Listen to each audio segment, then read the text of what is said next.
starts every time. Let me get in there Lally now. ho, friends, and welcome to episode 3. Now, eagle-eyed viewers may notice something very different about this episode. And yes, we are down one player. We're having some technical difficulties. They may join later. They may not. But the show must go on. So here we are. So we do have 3 returning members. I just want to preface and state that I did not drive anybody away yet. So as of right now, no one has left screaming because although last episode I feel like I was pushing it a little bit. But anyway, welcome to episode 3. Let me give you a quick recap about what happened and where we are up until this point. So we have our 4 strangers that have been forced together by circumstance and put on a quest by the king of Cornelia to locate his missing daughter, who he says was kidnapped and fled somewhere towards the northwest of Cornelia. They have agreed because they kind of, king kind of has them over a barrel as they're really wanted for a murder they may or may not have committed. They can't really prove they didn't, but they're pretty sure they didn't. But they are now searching for Princess Sara. Along the way, however, they encountered an injured Chocobo that Grunthor recognized from his past, a memory that he had remembered because he has a bout of amnesia that's a little bit worse than the rest of the people. But when he saw this Chocobo, he remembered them as his old companion. It was being attacked by 2 giant vultures, which the group did manage to fend off, absolutely just murdering one of them in very epic fashion. The other one just barely managing to get away at the very last minute. They followed this injured Chocobo back to its Chocobo forest and its home, where it was revealed that it did have a mate and one Chocobo child and another egg that had not yet hatched. And at this point, it was revealed that the Chocobo had sustained injuries that it could not recover from and slowly and quietly passed away as Grunthor vowed to take care of its children. So that is where we pick up, in the middle of this Chocobo forest. As the day starts to transition into night, it's been quite a long journey from leaving Cornelia up to the place where they encountered the Chocobo, and then another couple hours over to the Chocobo forest. So that's where we pick up in the middle of this Chocobo forest, as the poor little Chocobo from Grunthor's past has sadly passed. So at this point, the sounds of the night start to creep in to the forest, and it's almost beautiful but also depressing how life around this place seems to be so rich and full as one life of the Chocobo comes to an end. What are y'all doing? Well, Grunthor is going to bury my former companion, using his shield if he needs to find a shovel. Okay. And keeping the gold Chocobo close, as well as the egg. I'm keeping the egg away from Nozak. Mister wants to eat the egg.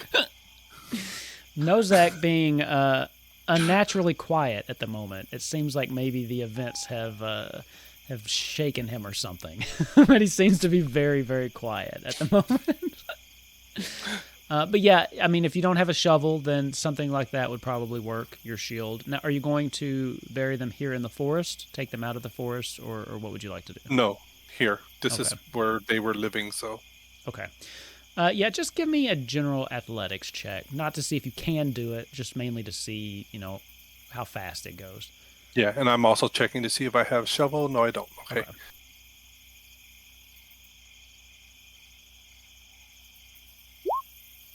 Okay, 9. And time to change dice. It's hard, but it goes slow. It's hard to get through the ground just with your shield, and the ground here is just kind of tough anyway. Plus, are you planning on burying both because their mate had also passed? Okay. Yes. So it does take quite a while, and at this point, it is full dark as the sun finally sets. And even here in the forest, it was always kind of dark. The sunlight comes through the trees barely, so it felt darker earlier than it was actually dark. But now you can tell the dark is full set as you finally manage to get the Chocobos both buried. And what are the other two doing? Are you helping with this endeavor, or? Izzy is mostly looking at the egg because he's actually never seen a Chocobo egg in real life before. And you see he's just very quietly, clearly not shaken by what has happened. He's very quietly sketching a picture of it in his notebook. Okay. Just give me a performance check, just for the hell of it. Performance check? Yeah. Okay. Or dexterity, whichever one you'd prefer to do. I just want to see like how accurate you get in case it comes up later. Oh wait, that's a save. I guess I'll do dexterity because it's one higher. Go for it. I got it. 10? Decent. You think you managed to capture most of the features because you're drawing the egg, right? Yes. Sometimes it's, especially with something like an egg, might be hard to get the features that make it stand out from just any old egg that you're drawing. But you think that you managed to capture it to where if you showed it to somebody, they would be able to identify it as a Chocobo egg and not just an oval or an egg of some kind. So, yeah, that's okay. All right. As you're doing this, the gold Chocobo stays very close to you, Grunthor, and you can see that it seems to be in a state of mourning on its own.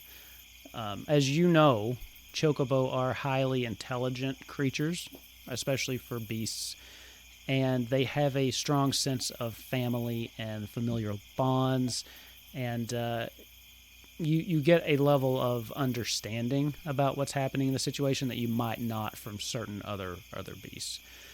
They don't really have a way to verbally communicate this, but you, especially being very in tune to Chocobo behaviors and just the way that they are, the Chocobo is very depressed. And you can see every now and then it kind of glances over at the egg.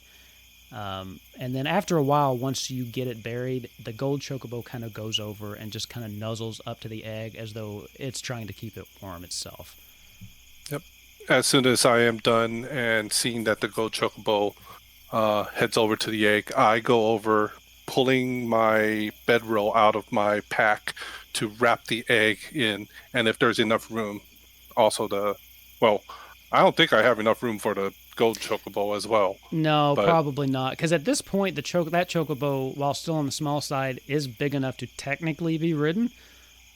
It's not really trained, but you could get a mount on it. So yeah, with one bedroll, you won't be able to get both. Yeah. Now you could wrap the egg, and then maybe, part of its neck or something of the bigger Chocobo. It wouldn't do much, but it might be comforting to it. I will definitely do that, and I'll make cooing sounds that I learned from before on comforting it and getting it to be more calm. Give me an animal handling check. All right, new dice don't fail me. Let's see. Oh! Okay, is that a natural 20? Yes, it is. Yeah, okay.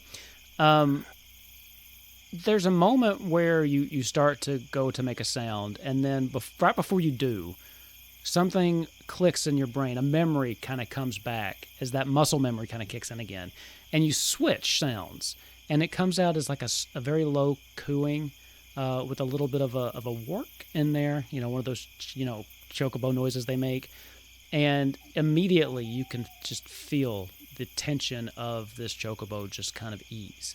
And within 5 minutes, it's slowly drifted off to sleep from the just stress, exhaustion, and you can tell that it feels comforted. It feels comfortable and safe with you nearby, despite everything that's happened. Ew. What are the other two doing? What are you all doing? Nozak is already asleep. Probably laid up against a tree since I'm injured. You're injured and your cleric's already in bed. Like, oh yeah, I know so. Okay. This tree will do great. I'll just think about resting for a while and it'll be all Also, better. since Psychic's not here, should we make it canon that Nozak snores really loud? I like it. Sorry, in a bunny way. Yeah. I was opening up the roll 20 because I forgot to go in. Okay. Izzy is also sitting, except he isn't sleeping. You see he's sitting back and just looking up at the sky a bit, almost absent-mindedly. Absent-mindedly, he's looking up and he seems to be mumbling to himself a bit as he realizes he won't be able to fall asleep for a bit, which is normal for him. Okay. Anything in particular that he's mumbling, or? I think he's going over various runes in his head, and he's going over all of them 1 to 400. Okay. And he is just trying to stay on top of it.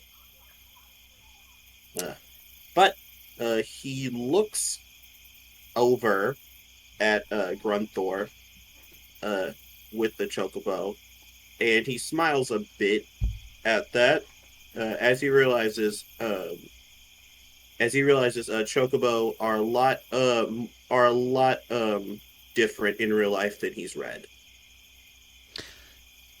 Yeah, that's interesting because, based on your history, not as much need for Chocobo where you come from, just from the nature of where you're from.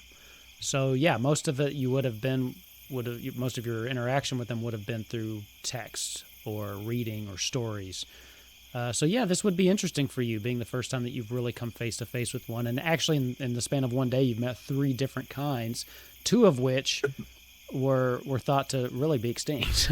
So, yeah, but he looks at this and he doesn't feel sad. He didn't know these creatures on a personal level, but it's a very odd feeling for him to be upset and to care for something that is not close to him.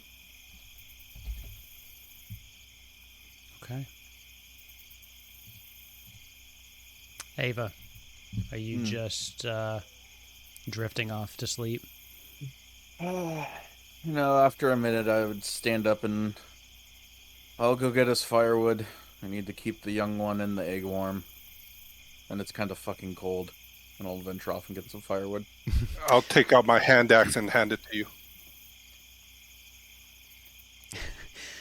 So, yeah, if I need to cut anything. Okay, yeah. Right. Are you stepping outside the forest, or are you going to just go a little bit deeper in? The forest, by the way, is not very big. It's more like just a collection of trees that, from where you are in this clearing, it's just a couple layers of trees deep from here to the outside of the forest. It's not like an actual forest. It's like a little clump of trees. So you can go towards the outside, get some. Just what do you want to do? I'll probably go a little deeper into the forest and pick up the loose kindling type stuff that would fall from the trees. Okay. Just before you leave, I think you should. Grunthor says, before you leave, maybe you should take the potion of healing that's in Nozak's pack. If I need help, I'll yell really loud. Okay. Deal. As you step over the bunny, he's just snoring loudly as you step over him and make your way into the forest. Give me an investigation check. Ah, shit. I like rolls. 5. Now, it's a forest. You can find twigs. You can find twigs. You can find that kind of stuff easily enough. You're having a hard time finding anything like nice loose branches or anything, so you'll have to chop some down if you'd like. Now, I'm not going to say you find no wood, because, come on. You're in a forest, so you definitely find wood. It'll just take you a little bit of effort if you want to. Right. As you're getting deeper into the forest, it's oddly calm. It seems like, there's life here. You can hear crickets, and you can hear bugs, and maybe some night owls or those birds that kind of come out that are nocturnal. But there's an odd piece about this forest. that seems almost unnatural. Creepy. Ooh, blueberry. Sure, let's pretend that's safe to eat.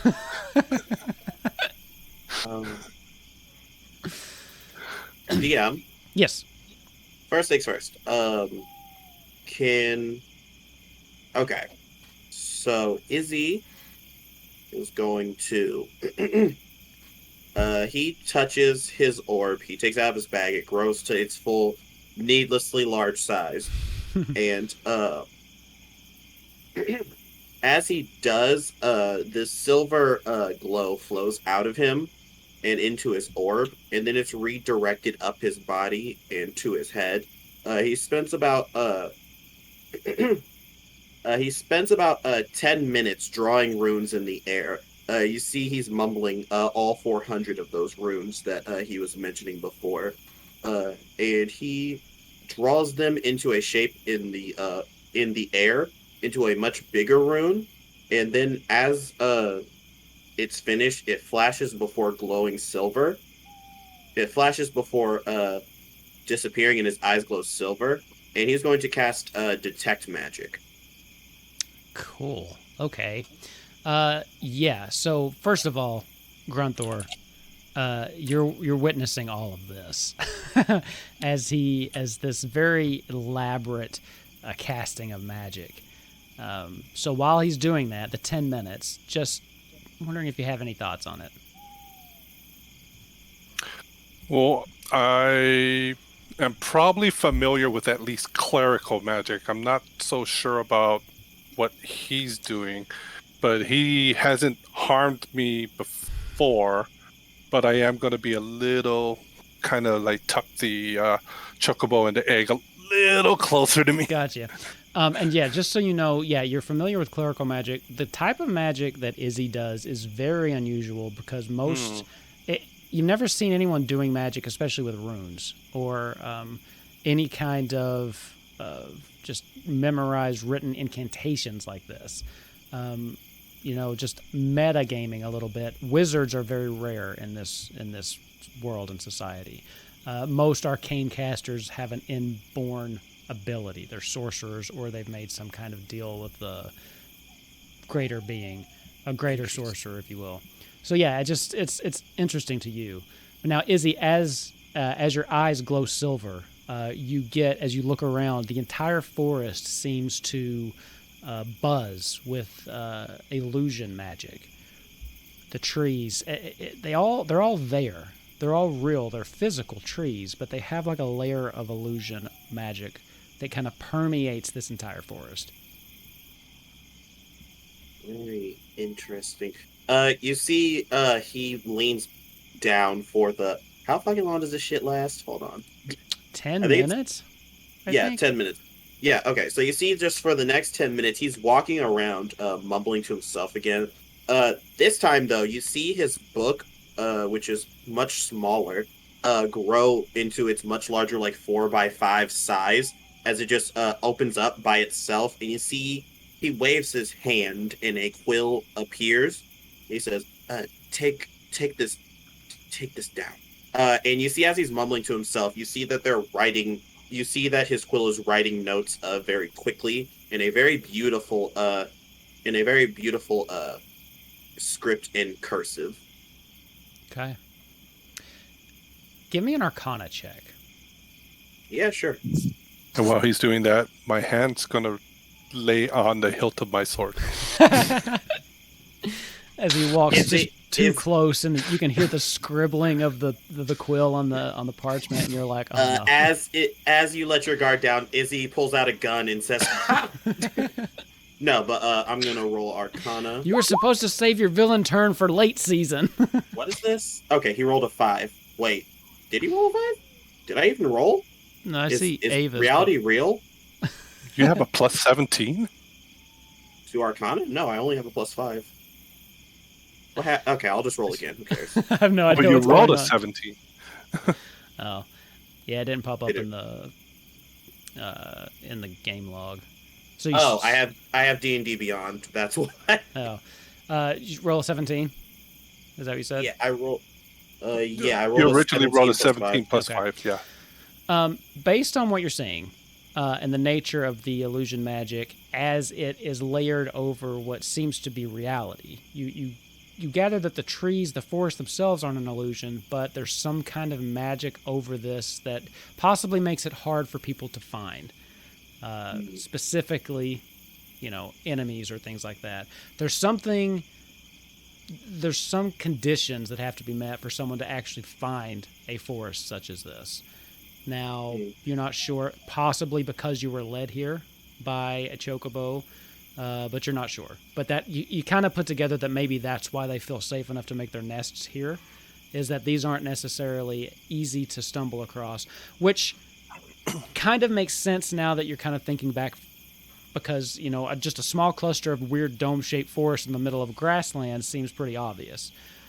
So once you kind of see that, you're like, okay, this makes more sense, which probably is why they chose this as a breeding ground.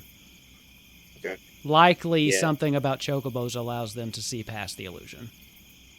Okay. Yeah, he nods. He's like, "This is incredible spellcraft. I would love to meet whoever did this." It's about this time Ava will stumble back through with some measly set of twigs. It's the best he could find in the forest. This is just such a small forest, guys. I did with what I had. It is a tiny forest. Here's your axe. Thank you. It was very helpful. I'm checking it for like nicks and. It doesn't look like it's been used. Nope. Not at all. I just look at him like, put it away. You've got enough to start like a small fire. You think might help keep the egg warm, but it's not going to do much for you all. Now, luckily, it's still kind of late summer, early autumn, so it's cooler, but you're not going to freeze. It's nothing. It's not that cold, and you'll notice. Actually, everybody give me a perception or a like that. survival check. Ooh. Oh, they're the same for me. Cool. Same for me too. Okay, I love these dice. 22. What are those? They're nice looking. It's the treasure one. Oh, okay. On D&D Beyond. 15, 22, and then Why did I roll again? That was dumb of me. I'm sorry. is it Oh, rolling? I got a natural 20. Is it rolling in? It's rolling in the roll 20 for Do some you have reason. Beyond 20 installed? I do. That's why it overrides the game log roll. Yeah. Yeah, that's what was going on with Ava I last uninstalled time. mine last week, and it's been chef's kiss. Yeah, I just turn it off when I'm doing something like this. I got one game that uses it, but so anyway, as you all are kind of getting ready to settle in, you start as you build your modest fire, and you kind of think to yourself, this won't do much to keep us warm. You realize that it's not as cool as you were expecting, and here in the middle of this forest, another reason, Ava, that things seem a little off, there is absolutely no breeze, no wind, nothing. The trees aren't swaying at all. There's no rustling of wind through the trees, through the underbrush. The air is very still and very stagnant, which is making it a little bit warmer. You don't have any kind of cool air. And also, as you've headed further west off your path, you've gotten closer to the sea. You're not too far from it at this point, and so you'd be expecting at least some kind of breeze. There's nothing. It's eerily still. And now that you think about it, it has been since you left Cornelia.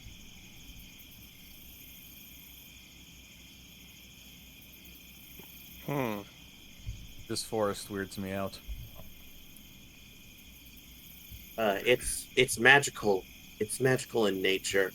Nature is actually brilliantly made. Whoever made this must have been very, very powerful, and maybe it's some sort of natural phenomenon. I've noticed in recent years a lot of things in nature have been acting oddly, or at least I've read stories about it. I remember once when I was younger, me and my me and I read a story about a city that was protected by a field like this. However, I'm not sure if it was real. It could have been an old wives' tale. And GM, Yeah.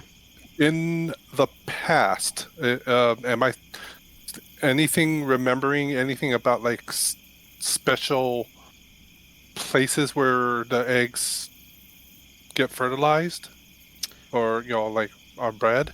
As far as just go ahead and give me a history check. We'll do that. As far as special places where the eggs have to be hatched or anything like that. My God, these dice! Good shit. Is that another nat 20?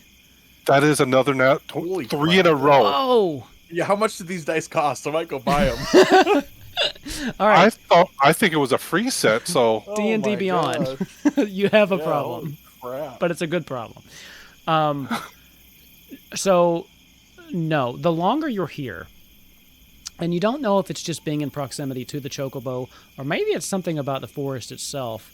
Your memories relating at least to Chocobo handling, Chocobo rearing, those seem to be coming back. You're not even 100% sure why you have all these memories as of yet, but you would know that no, there's no particular place that they have to be hatched. They can be hatched anywhere, just like eggs. And most people, especially Chocobo breeders, just have them in a barn or something like that. Now, you do know in the wild, Chocobo do prefer to find places of seclusion and places of typical secrecy. For a lot of people, that's a mystery, really. You have heard stories about places like this, but most of the people consider them old wives' tales, like places where the Chocobo go, where they disappear to during mating season and things like that. Because there's been rumors of them just disappearing and coming back one day. You think that maybe they could be going to forests like this throughout the continent, but no one's ever actually been able to report back on them,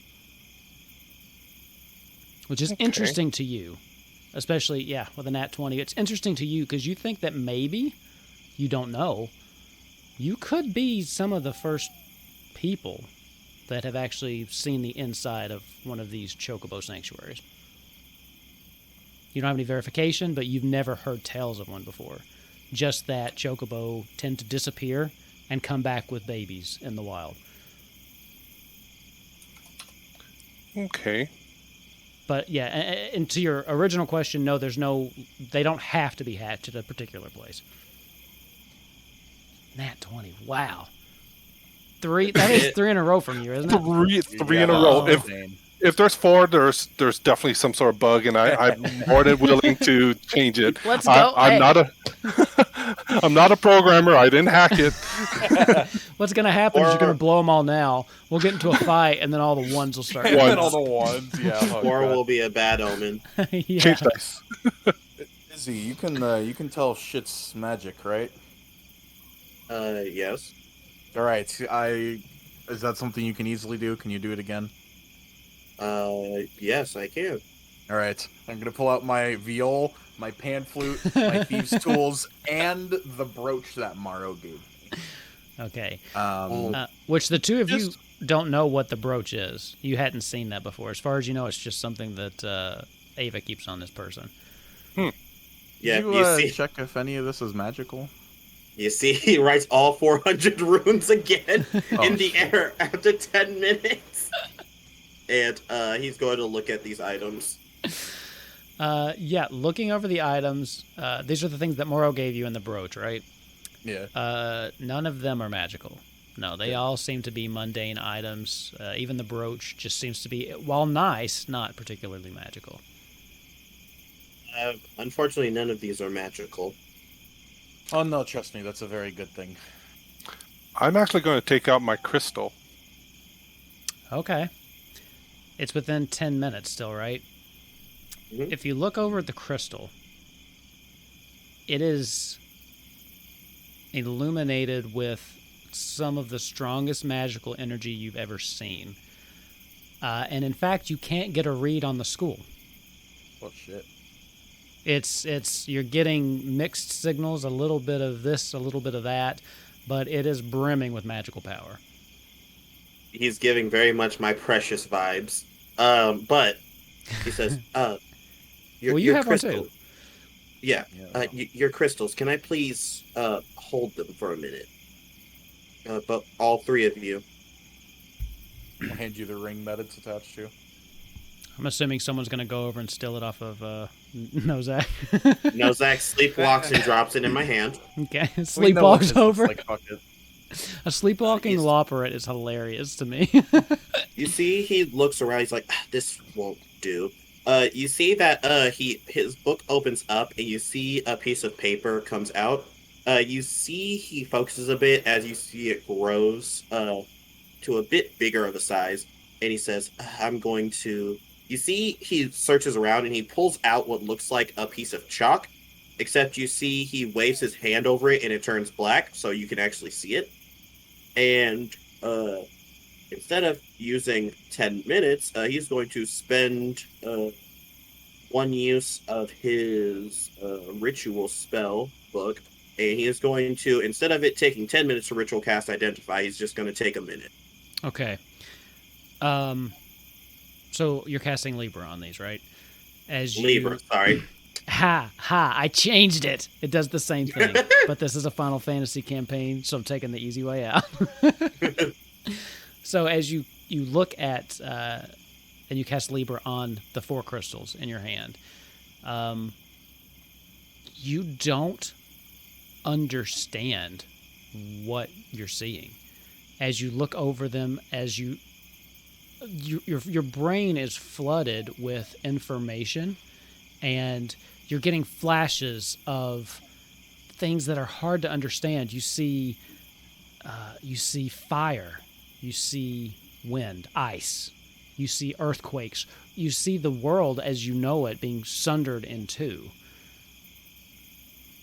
And you come back, you have no idea.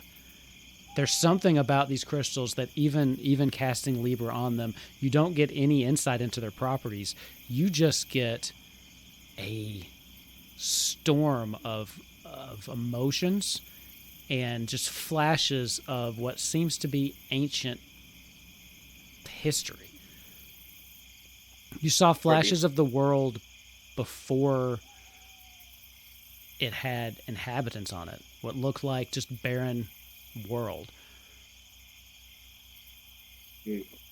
For the first time, you guys see that he genuinely looks like he does not know something. And he hands them back, and before putting his back in his bag haphazardly, he says, "This is not a good omen. It's times like these where I wish I had listened to her and learned the actual spell that could have me contact people. I know someone who could know something, but I don't think she'll be willing to hear from me until I finish the mission she gave me. But there may be information at the library after we do this mission. Well, I'll look into. You all can do whatever you so please after you're freed." I'm not sure I want this back. Based on what you just said. Life is a bad omen, my friend, and I'll just put my ring back on.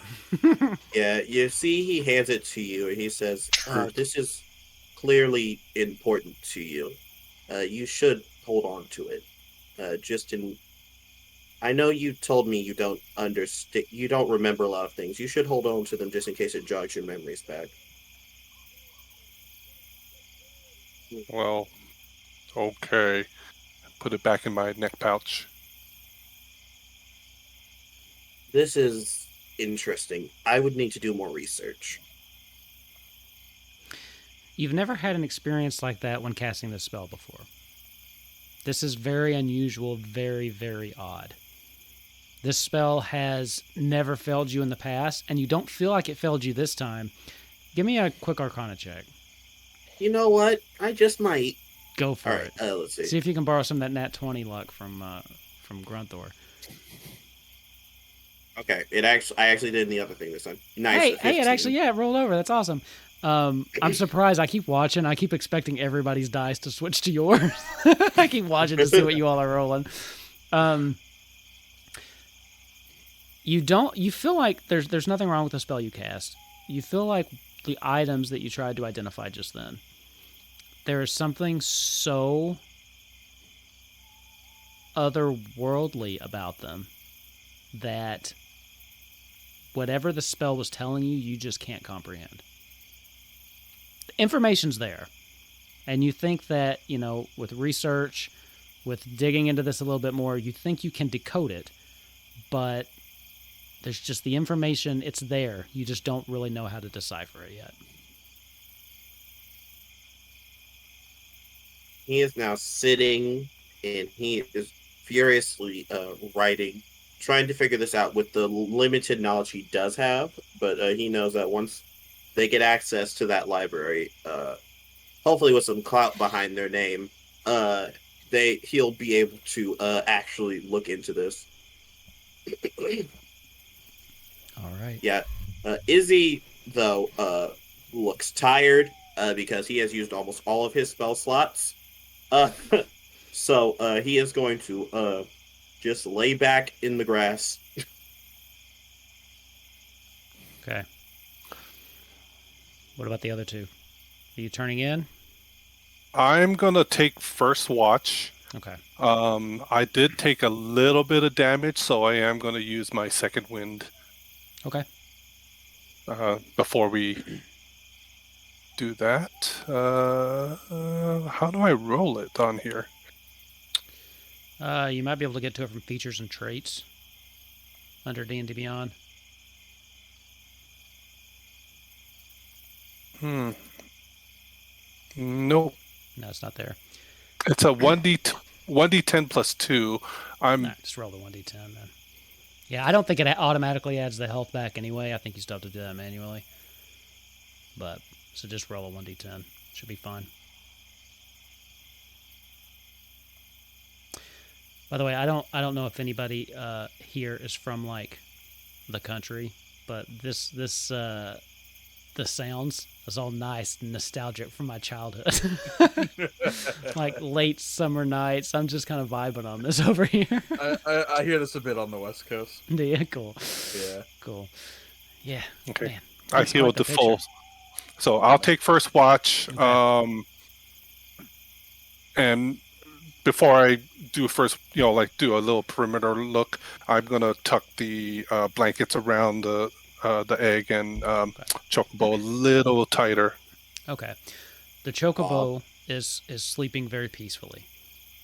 The sounds that you made, the comforting, it seems to, for the moment, have put its cares behind it and is resting very peacefully. It's not like, that uncomfortable rest when you're still really stressed or having dreams. No, it seems to be having a very good night's sleep.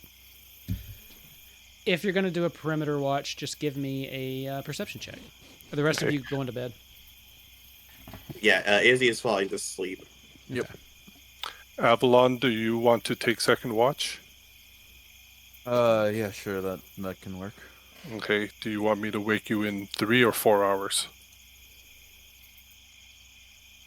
Oh, if we do 4 hours, then I only need to rest for 4 hours, so if you wake me up in 4 hours, I'll be fully rested. Then I will wake you in 4 hours. You said a perception check? Yeah, perception. Not a 20.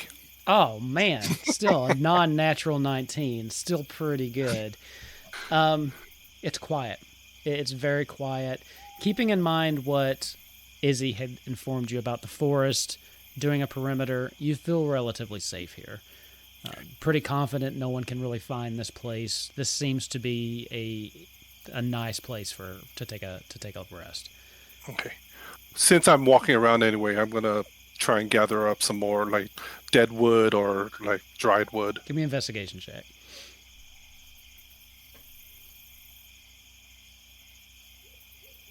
7. You know, at first you judged Ava for just not being able to find it, but there's just not that much that's just lying around, and you're starting to feel just a little guilty. But yeah, it's not, there's really not that much. I mean, you could cut some down, but as far as what's lying around easily obtainable, it's pretty bare. As a matter of fact, since I'm walking around anyway, can I go and take a look at those 3 bodies? Those were, you walked for like 2 hours from, I mean, the Chocobo led you quite a ways the last episode. I'm not going to, Yeah. never mind, I'm not going to go that far. No, I'm going to go maybe an hour out and back. Okay. Let's see. If you push it, if you walk fast, you might be able to make it an hour, because it took you about 2 hours, but that was with an injured Chocobo. So if you want to go at a quicker pace, you could probably make it in a little over an hour if you want to try. Okay.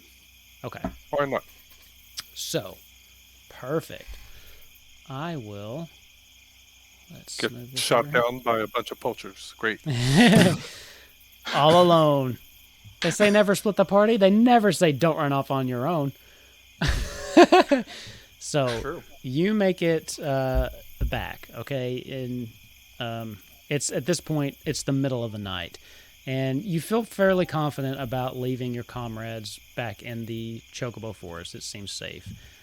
What you'll notice, though, once you return, the bodies themselves are gone, but there are scraps of their clothing left around. Give me a investigation check. See, 6. hey, There's not a lot here. What you do see is large patches of blood where the bodies were, and some tattered clothing. You think that one vulture that didn't quite die may have come back once things settled down and took the bodies that were here. There's not really much left here. Is the dead vulture still here? Yes. Or- It has been left alone for now. The vulture, I guess the other one took the easy meal, but it might be back for its friend. But the big dead vulture with its head about 10 feet away is still lying on the ground. I'm going to take the dead vulture, and on my way back, I'm going to start plucking the feathers so that we have breakfast. Now remember, this is a giant vulture, so it could pick up like a horse. So you might have to take. You think you got it? What you do? What's your carrying capacity?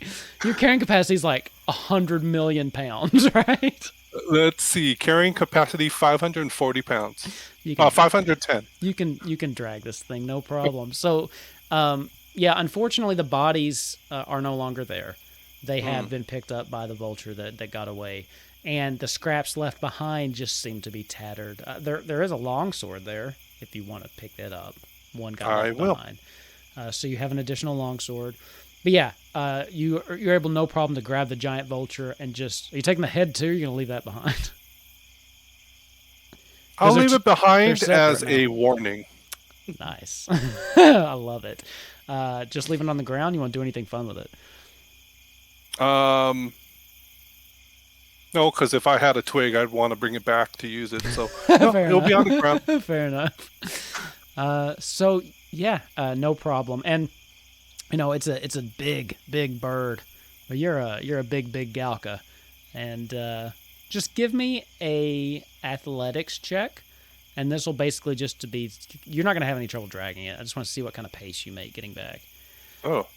It is a little bit slower. It's the thing is kind of awkward. There's part of it that's kind of hard to carry, so you drag it a little bit, and you struggle with it, so it does end up taking you a little bit longer to get back. But still, you make it back to... Man, only it was a 1. That's all I was really fishing for. You still make it back in time, you think, to wake up Ava, although at this point, you are getting very tired. And you think if you don't go to bed soon, you might be risking some exhaustion. I will head back with the body, wake up Avalon. I said, I have brought breakfast. Oh, Jesus. Yes, you did. And do you use long swords? Is that a strength weapon? I think it is. I don't think you can. No. I mean, I'm not bad with a long sword, but no, I prefer to bonk things with a stick. Okay. I hand them another hand axe in case you need to butcher the body. Oh. Okay. Yeah, I love how Yeah. you bring it back, and then you say, "Here, butcher this." Yeah, Go to bed. I'm feeling very great. tired. Yeah, you're tired. I just woke up. Yeah, no problem. I got this. Before any bird advocates email me, okay? I realize I've killed 3 birds in this campaign so far, and I'm sorry. I mean, that's Anubis what- is right there. Might as well make it a 4th. You all killed one, so I'm naming this one KFC. Jesus Christ. oh For man, Cornelia fried chicken. with a K. Kupo fried chicken. Kupo fried chicken. Whoa. Oh Holy my crap. god. Oh, man. Retirement plans, okay? For when you guys get done, save the world. Kupo fried chicken. You open it in wow. Cornelia, and then you Established. either partner with Mog or you put him out of business. And Oh, God. that's campaign 2. It's just Mog's just gonna be the commerce. big bad guy. It's just like Restaurant Wars. Oh, my God. So Ava, you're taking the second watch. Excellent. Ava, you can go ahead and take your long rest. You feel quite invigorated, and I'm not sure how much how much experience you have butchering giant vultures. You can give that a go if you want. Well, I'm a man on a mission. I'll flip the axe and and I will try and harvest some I don't even know meals. what to roll for this. Is it survival? Let's go for it. Survival. All Animal Hey. handling? No. 23. There's a thigh piece. There's a breast piece. Wow. It's already been deheaded. That's the Legit, hardest honestly. part. You're relatively new to this, but you've got time. You're fully rested. You're alert. It's quiet. You feel safe here, and you manage to cut it up pretty nicely. It's messy business though, like blood. Oh yeah, I change everywhere. out of my white gi into a obsidian black gi. Okay. Yeah, I was gonna say, do you have like a red one just for when you have to kill things? Oh my Ooh, I God. should. The blood doesn't show on this as much. Yeah, it takes you actually 23. It takes you not as long as you thought it would, but by the time you kind of get it finished, the fire that you'd started the night before is starting to dwindle. But you do notice that it looks like Grunther has stacked up a couple more twigs thank near God. it. So you are able to rekindle that and start cooking. At this point, everyone can have their long rest. As Yay. the smell of cooking giant vulture starts wafting and filling the area. And actually, I'm going to take away the poor Chocobo that we buried. I realize those probably shouldn't have been there anymore. Sad day. And if I had a giant dead vulture, I would, but I wasn't expecting that. So we're just rolling with it. So yeah, the smell of warm, cooked vulture starts to bring you to your senses. Grunther, you wake up, your mouth watering. Like meat is somewhere nearby, and it just smells so good. How, Ava, would you cook something like this? I imagine you might have like a nice flair to it. Like what do you got? I set up a nice little like 3-stick spittle because obviously don't have time to get a bunch of stones to get a rotating thing. Right. And then I just stab the thing on top and let it cook. And as it's cooking, I kind of give it some pokes to rotate it, and I beat it to make it a little more tender and easy to cook. And it's just good. I hate to point this out, Ava, but your cat behind you. Mm-hmm. Turn around and take a look. Yeah.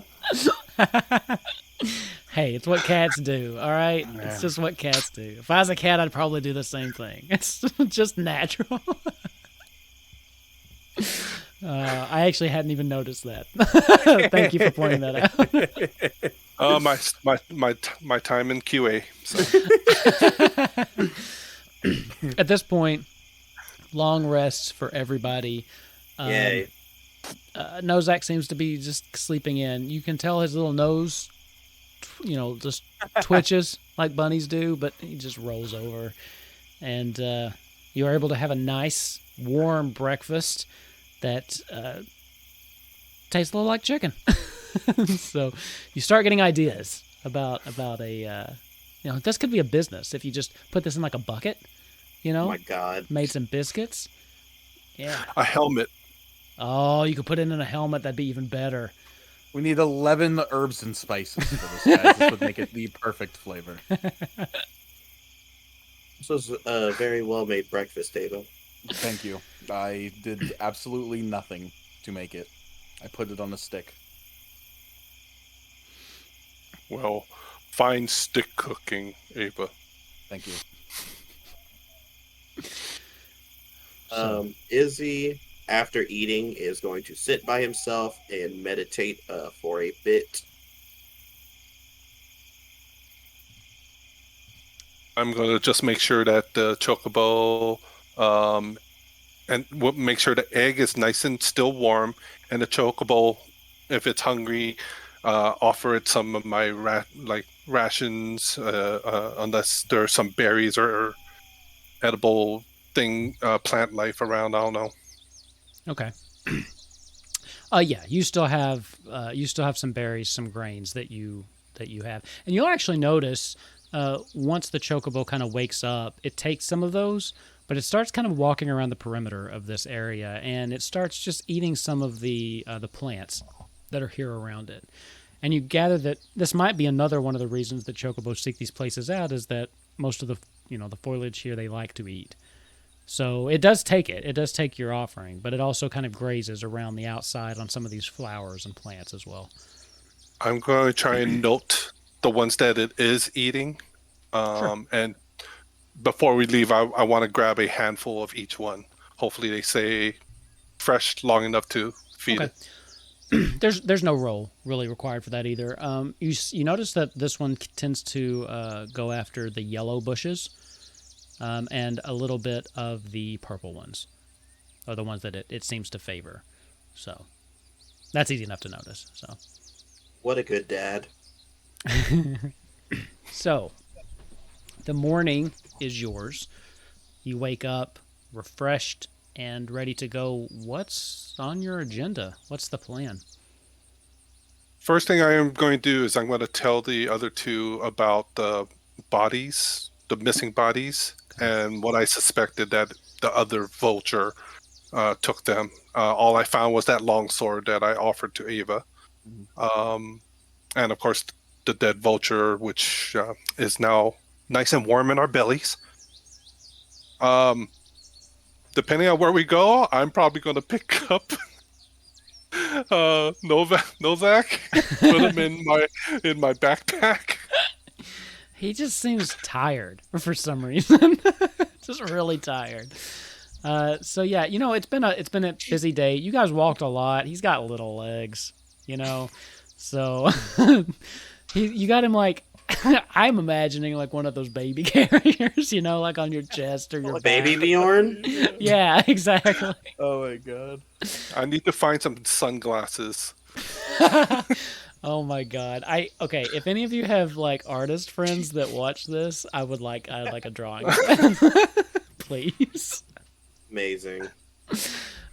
So yes, he is now he is with you. Okay, let's just say. I don't like to necessarily play for them, so he's going to just be just quiet and napping. Sure, let's put him in your backpack. I like that too. So burrow down like a little bunny. I'll strap the egg to my back, using the bedroll and whatever rope, and kind of keep the Chocobo kind of close and keep talking to it and stuff like that. And I'll follow the other two. Okay, yeah, the Chocobo actually, it seems to be sticking near you. It seems to be, there's something about the events of last night. It seems to have an understanding that you are, for lack of a better word, it's ward now. So yeah, it's following pretty close to you. It doesn't take much coercion, and as you start to leave the forest, I'm assuming that's what you're doing. It follows with no. Are you leaving the forest? Is that what everyone's wanting to do, or Yeah, I'm assuming so. as you go to the forest, the Chocobo does stop at the edge, and you guys take a couple more steps, and Grunther, you turn around to look at it, and it just kind of looks back, and it just stands there for a moment, just kind of staring at the clearing, and I'll put my hand around its neck. it just kind of turns to look at you, and then kind of nuzzles your neck, and then it turns away and follows.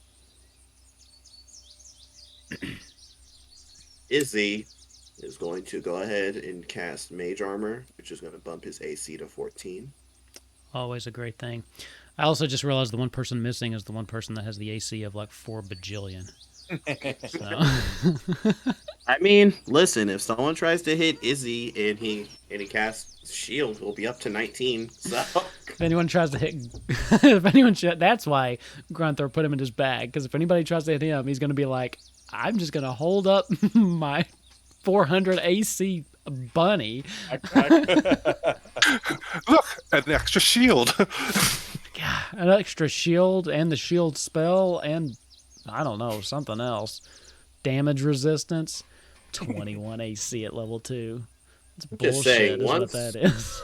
listen, clerics really start to pop off at level 4, so you might need to watch out. Man, we'll see how this goes. We'll see. I'm getting nervous. We'll see how it goes. All right, so you all have a couple of things ahead of you. You've got the princess, which is still, still missing, needing to be retrieved. The only lead you have on that is the wind shrine that the king mentioned. You also have, if you're interested in pursuing it, the thing with the poachers. And then, of course, there is finding and gathering 11 unique herbs and spices. I'm going to call that a side quest, but it's out there. It's there if you want it. So. I'm sure some of them are rare, too, by the way. We're not talking just like salt.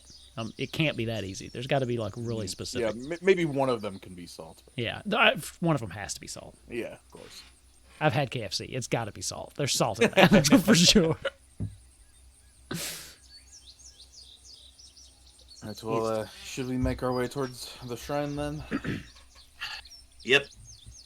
I think finishing this mission as quickly as possible takes priority. Okay. I'll lead the way. So just give me a survival check if you're leading the way.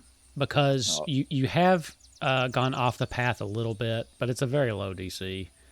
I rolled very low.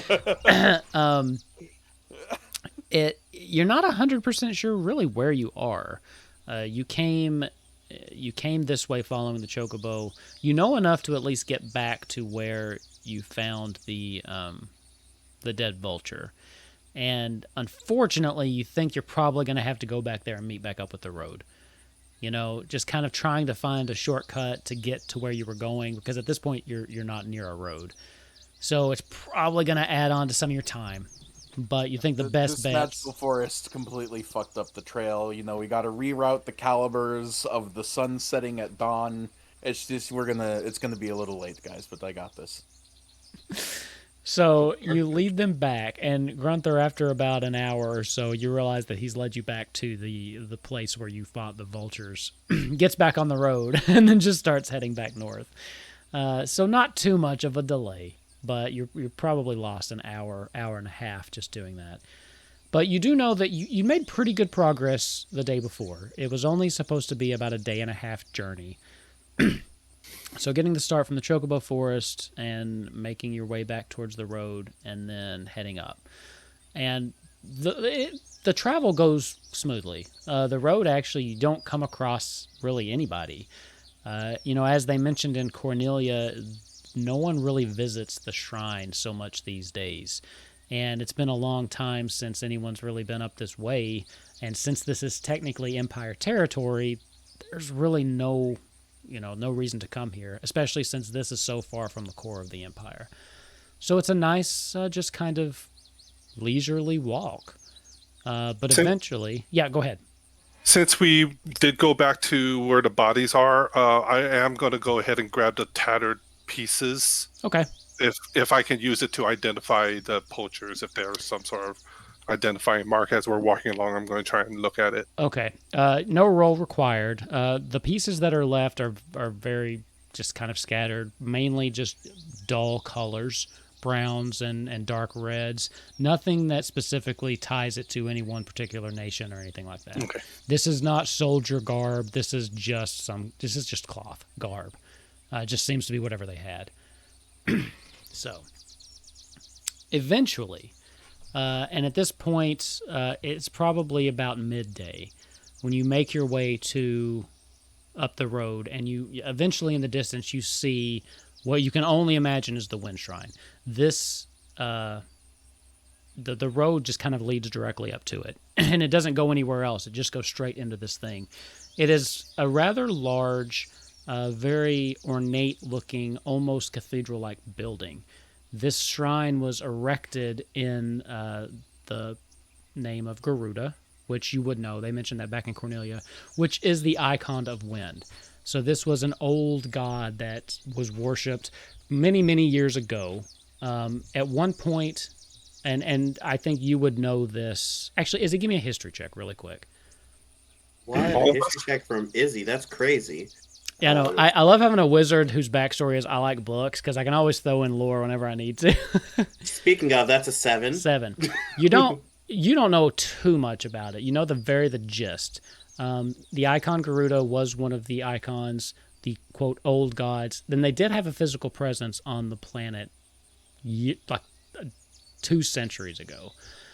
In recent years, especially with the rise of the Empire and their big push of, solidifying everybody under the religion of Bahamut, worship of this deity has kind of fallen out of favor. This primarily would have been visited and tended to by the Knights of Cornelia, and as the king himself said, they have no use for it anymore. So it looks very run down. It looks like it hasn't been maintained in decades, likely. But the building itself is still a very nice, solid structure. It's still standing.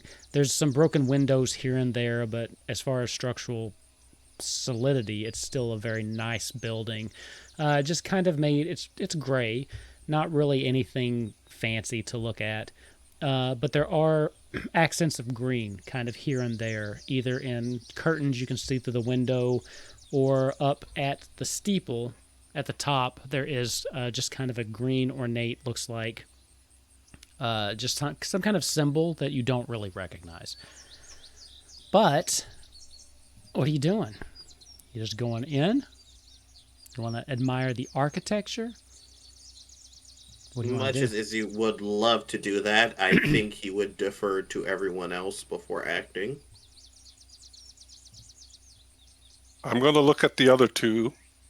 If no one's doing anything, I'm going to... No one? Okay. Oi, tower! Are you I did say I do like to talk tower? before killing. Might be someone in there. You know, if our hostage is in there, maybe we can make negotiations. You wait a minute. There's no response. Did you have a plan B? You see that Izzy you see him do it. He draws all 400 runes. And he's gonna cast Detect Magic at the door. Okay. Basically within 60 feet. As far as 60 feet from where you are, he's gonna stand like at the door. Okay.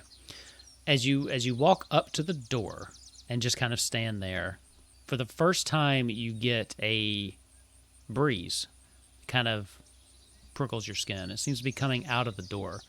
Just a nice kind of just that blows your hair a little bit, and your ears kind of flat back just a little bit. Nothing crazy, nothing very strong, but it's nice. And it makes you realize how weird and absent the lack of a breeze has been in your journey from Cornelia. Sorry, really quick. I Yeah. accidentally lied. It's 30 feet. 30 feet? Okay.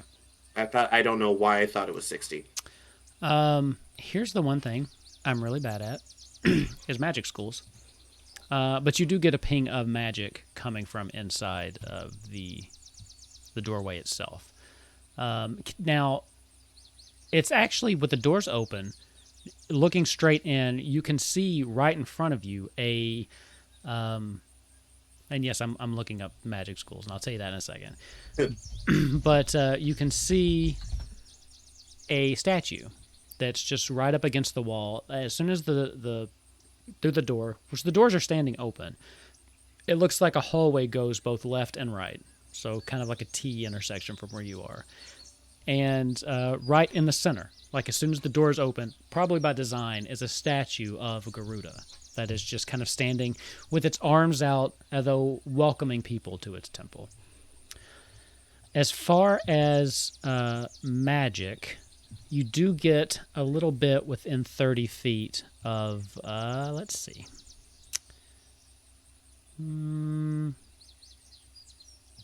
Is elemental one of them? Evocation. There's evocation. Evocation, then.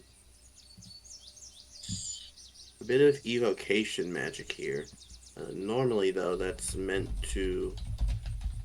That's normally a control of the elements, or maybe it's meant to do damage. I'm not sure. Oh, so shit could go kaboom in here.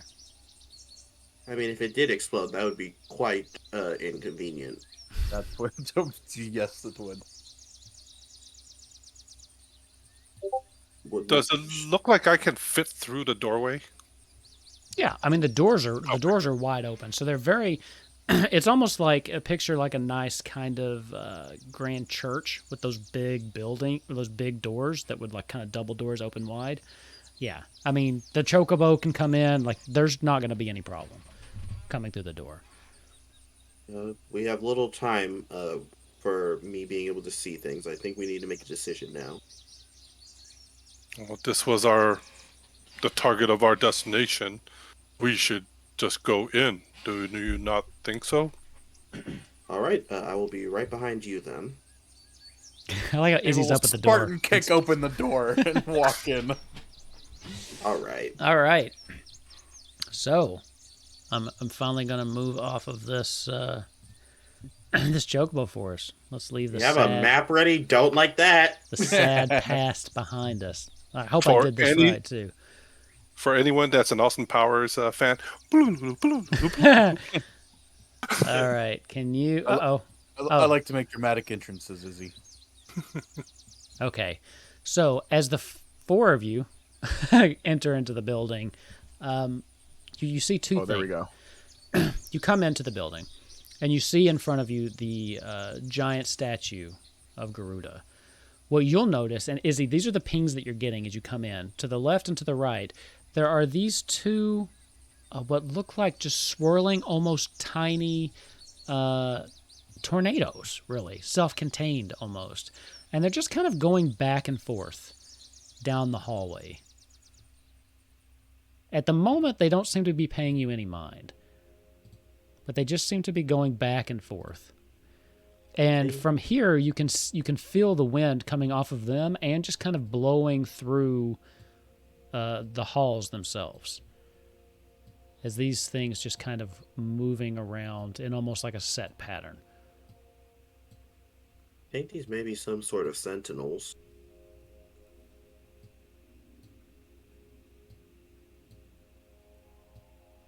The crystals we had, did they have a specific tint to them, or no, they were just like clear crystals? They were clear. Milky. I think that these are some sort of sentinels. Why someone would set up guards here. I'm not sure. That's a bit suspicious. Might just be servants of the temple. Servants. Hmm. Do I have any memory of Garuda? Not beyond the just general history, especially because of how the Empire has just kind of put a stranglehold on other religions in the general region. There's not really, even most of the people who practice still religion of Garuda do so in secret. So you would basically just know them as a historical figure, or maybe even to another extent, mythological figure. Like one might know of Zeus or Hera or something like that. Valid. Or Izzy, would you happen to have any information in your studies of Garuda? Well, it's funny you mentioned that. Do I, DM? With the history check you rolled just a second ago, no, not beyond what I just said. So that would have been kind of the encapsulation of what you knew about this temple and Garuda. I have the basics, but religion isn't my strong suit. I need to cross-reference. You see he picks up a rock, and he says, if you don't mind, I think some experimentation would be valid in this situation. And you see he just throws a rock past this sentinel. Okay. Like, just towards it or Yeah, through it? He wants to throw it. He wants to throw it near it to see what'll happen. And then if it does nothing, he's going to throw the rock through it.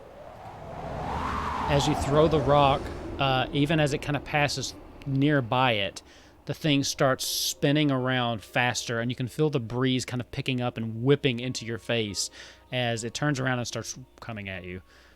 And I'm going to need you to roll initiative. Oh, shit. I'm sorry. All of us are just Izzy. I mean, if you guys want Izzy to be left alone, sure. Let's see. What do I got here? What did Izzy get? Nice, a 6. Oh god, we all rolled so bad. We rolled a 8. So let's see. Oh no, I hadn't gotten this up yet. So it's not going to bring that in for me. Loving the Castlevania music. It does kind of sound like Castlevania music, doesn't it? All right, can you read me off those initiatives? Izzy, what do you got? 6. Grunthor. 10. By the way, I need to go. I need to change my dice. Ava. 10. 10. Okay, and then, well, you guys lucked out there. Ava, you're first. Wow. Wow. Wait, what did you roll again? 10. I rolled a 2. Wow. Okay. Kick his ass! Here we go. As this thing just kind of turns as the rock goes by and just starts encroaching on you, you can hear the wind pick up, and it's kind of hard to tell that it turned because it does kind of just look like a swirling, slightly green tornado, a little twister. The other one, though, seems to kind of shift and start making its way towards you as well. Guys, I've never fought air before. I'll do my best, though. And I'll run towards this one, and whichever way its body is like cycloning or twirling, I'll take my quarterstaff and strike the opposite direction of the wind flow. Go for it. 22 to hit? Yeah. Alright, I like it. I'll suffer 8 points of bludgeoning damage. 8 points of damage as this thing just... It's weird that this actually somehow connects. You feel like in the center of the tornado, there is like a solid core. Like as though it's the wind is kind of circling around something. You know what I mean? So you do manage to... And it even reverberates through your staff a little bit. You got a pretty good hit in on that thing. Yeah. And with my bonus action... Oh, there is something solid in you. Bam! I'll go for an unarmed strike and just jab it. Got it. Give me another attack. 14 to hit. 14 hits. Yeah. So it'll take 4 points of punching damage. 4 points of damage. It's hard to tell if what you're doing to this thing, although you can feel once your fist connects to it, it's definitely something hard. It almost feels like punching a rock. Oh, Oh, It fuck. hurts a little Yeah, bit. Yeah. It's air, but it hurts. This thing can be hurt. Shit. And then that's my turn. All right. Then next up, Grunthor. These things are going to be dead before they get a turn. Watch it. I'm calling it, because here comes Grunthor's 4th natural 20. Only one is attacking us right now. It Yep. looks like both are turning towards you, but only one has made any aggressive action at the moment. And that's the one that Ava went towards. Then that will be the same one I'll go to. Okay. And I'll go up here. And I will slash away with Eclipse. Go for it. And that's a 20. Are you kidding me? God, I was joking. You even switched die. I switched dice. You even switched dice. I feel like something bad is about to happen. What the hell is happening? I've Oh never my seen God. something like this. 14 damage. 14 damage. Well, that's more than enough.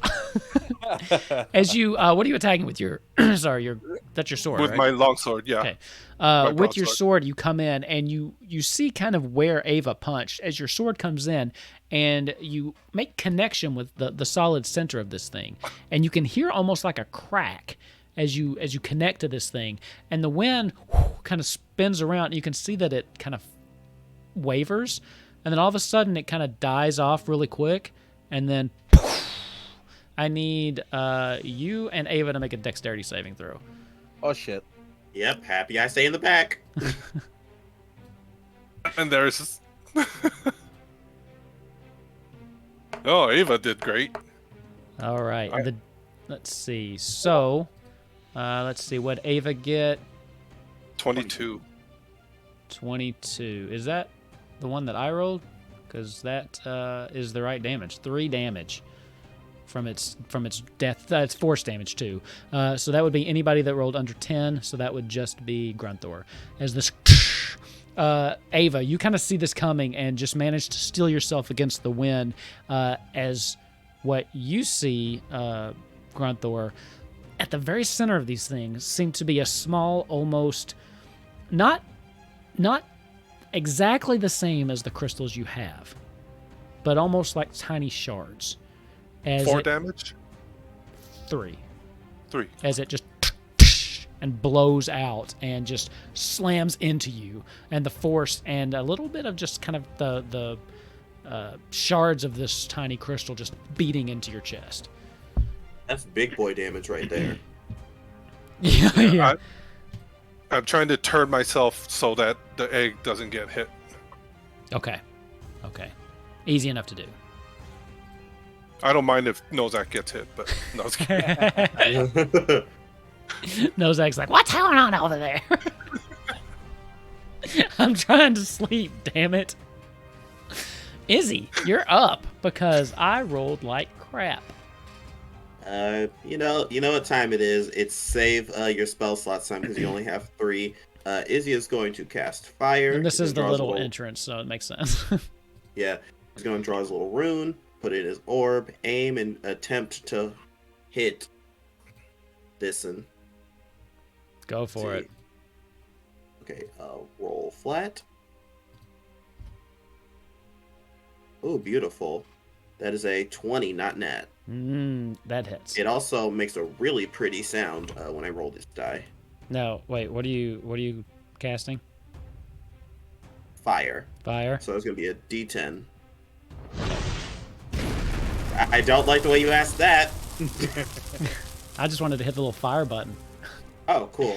I have sound effects. That's gonna be 4 Sirenscape does flame so much damage. more than I realized. A1. 4? Actually, that was pretty badass. Yeah, that was 4 fire damage. 4 fire damage. Okay. Easy enough. As it hits, again, it kind of goes into the center, and as it connects, you see the wind kind of disperse and then quickly just kind of come back into another swirl. Is there anything else you're going to do? Move right on over here. Further away from this thing. At this point, I'm going to... Let's see, where... I'm not going to act for Nozak. I'm just going to say that he misses, okay? So, Let's see. Yeah. Finally, what can I do? Okay, so this thing is going to kind of move itself. It's going to just start coming in towards everybody. Ooh, the music kind of kicked up too. Yeah, it did. That was really good timing. I think it's going to come right over here. Because it saw the two of you kind of eliminate the other sentinel.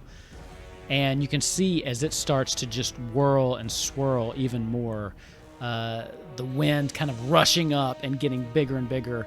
And all of a sudden, you feel this strong wind just kind of gusting out as a 15-foot cone is going to come out Oh, from no. it. Give me a dexterity saving throw. Lame. All right, let's see. Is that it? No, sorry, it's a 15-foot cone. So, oh, you did move over there. Yes, sorry, I was looking. Yeah, that's gonna hit everybody. He might have to move back one, but I was looking at Nozak wouldn't be hit. But Oh shit. Go ahead, Izzy. all right, so we got a 15, a 15, and a 16. Is that right? That's what I see. All right. So you all, as this kind of the gale just is rushing over you, you're all managing to stand firm. You only take 1 point of damage. That wasn't so bad. I rolled like shit. Izzy. I Izzy is need new dice. Izzy is bleeding out. No, those dice are fine. They are actually kind of cool though. These are my candy corn dice. Sorry, I'm just gonna show you really quick. So I love candy corn. So these are my candy corn dice. I'm still using them because it's not that far past Halloween. So Oh, those are sick. I love those. Holy cow. yeah, I like those too. And A1. I used two. These are my ice cream dice. So these are my Napoleon or Neapolitan. What are they called? Oh, Neapolitan. Neapolitan. Yeah. That's what it is. So I like these two. So these are from ice cream dice. Ooh. They actually make a Yo. bunch of different that look like ice cream. So That's lit as hell, dog. they're not a sponsor, but I really like them. So there you go. Yeah, 1 point of damage. But they can be. They can't. Hey, reach out. So yeah, that'll be the end of their turn. I don't see them lasting throughout the next one, but we'll see. Ava, you're up. Bleeds and wizard. Ava will rush around behind the sentinel and give him the old 1-2. First with the quarterstaff, a 22 to hit. Oh my god, yeah, go for it. Well, bam! 8 points of damage to the 8 core. points of damage, yeah. Right into the core. You can feel that chunk again. Now you kind of know what's at the center of it, having seen it the other one. And then bonus action, I'll give it a rear elbow with a 23 to hit. Go ahead, give me Oh, I another one. know your funny bone hurts. With 4 points of damage. 4 I can do points of that. damage. Okay, again, bam, very solid hit. Hurts your knuckle a little bit, but it's, you've punched harder stuff than this, really, so it's not really a big deal. It's hard to tell what this thing is, but you know that the other one didn't take too much to take down, but you also know what happened when it did. So is there anything you want to do now? No, I think I'm quick enough to dodge out of the way. I'll just be like, all right, Grunther, I got it. Weak for you. All right, And that's my turn. Grunther, you're up. Remembering what happened last time, I'm gonna put my sword away, grab my hand axe, and chuck it. Go for it. Attack roll. Hey. 24 to hit. What is Oh up with my you God. tonight? Damn. What is up with this? We're having like the exact opposite. Psychic's having so much computer trouble he can't join, and you're having like some kind of super hack on your D&D Beyond The rolls. dice gods love me today. I must 7. have did something. 7 points of damage. So this is what this looks like to you, Ava. As you see Grunthor take this hand axe, beautiful, coming right at you, and because, it's just kind of wind in where you're looking. As you see it go right into the middle of this kind of gale, smack into the core, and you feel the wind go. You need a dexterity saving throw as this thing just. Boof. You got this. 25. God. That's 20. You see it. You see it happening, actually. And you just kind of do one of these matrix dives as the wind just kind of goes over top of you as you reach up to and grab the hand axe out of the air as it continues to fly. And then now you have that as well in your hand. And that's... Wow. Well, look at that. That's what happens when you throw rocks at things. So... Good throw, Gunter. As this one just kind of dissipates, the mood kind of comes back down. That was quick, decisive, and, you know, not too deadly. But you do feel that these things probably were put here to patrol and watch out for danger or watch out for threats. Which they viewed you as when you threw a rock at them.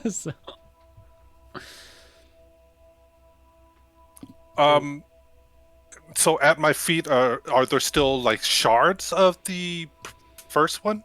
Very tiny ones. Yeah. Very tiny ones that you can pick up.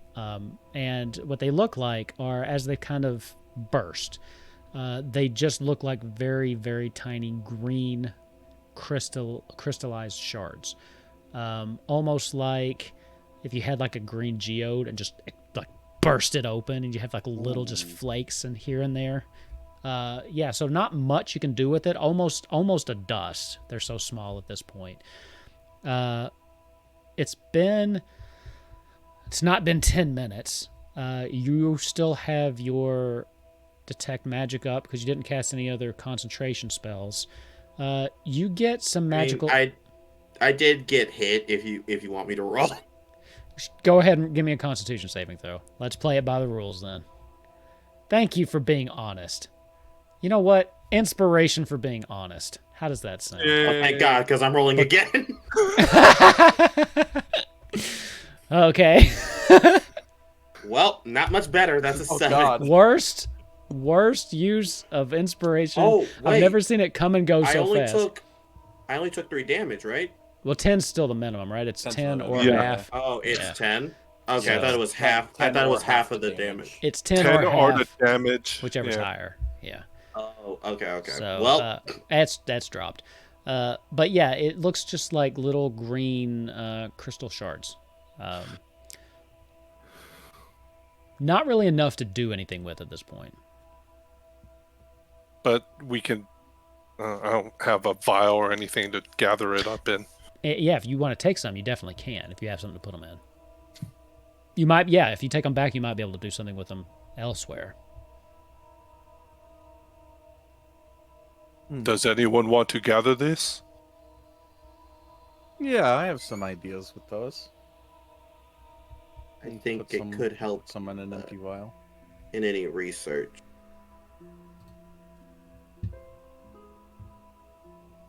So Yeah, you're gonna try to get some.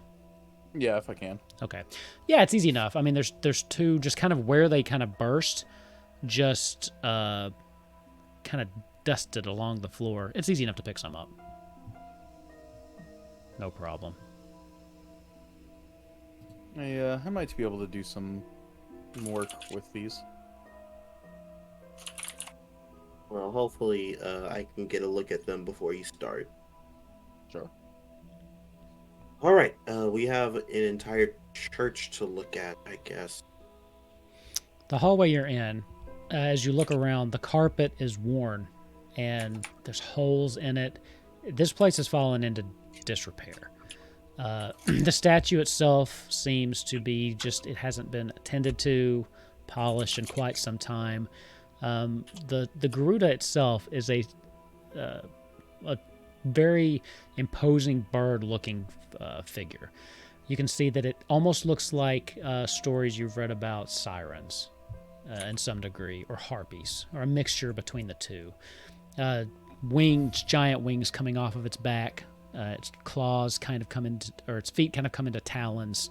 But it does have what seems to be a, some would not say beautiful, but slightly attractive, like female figure.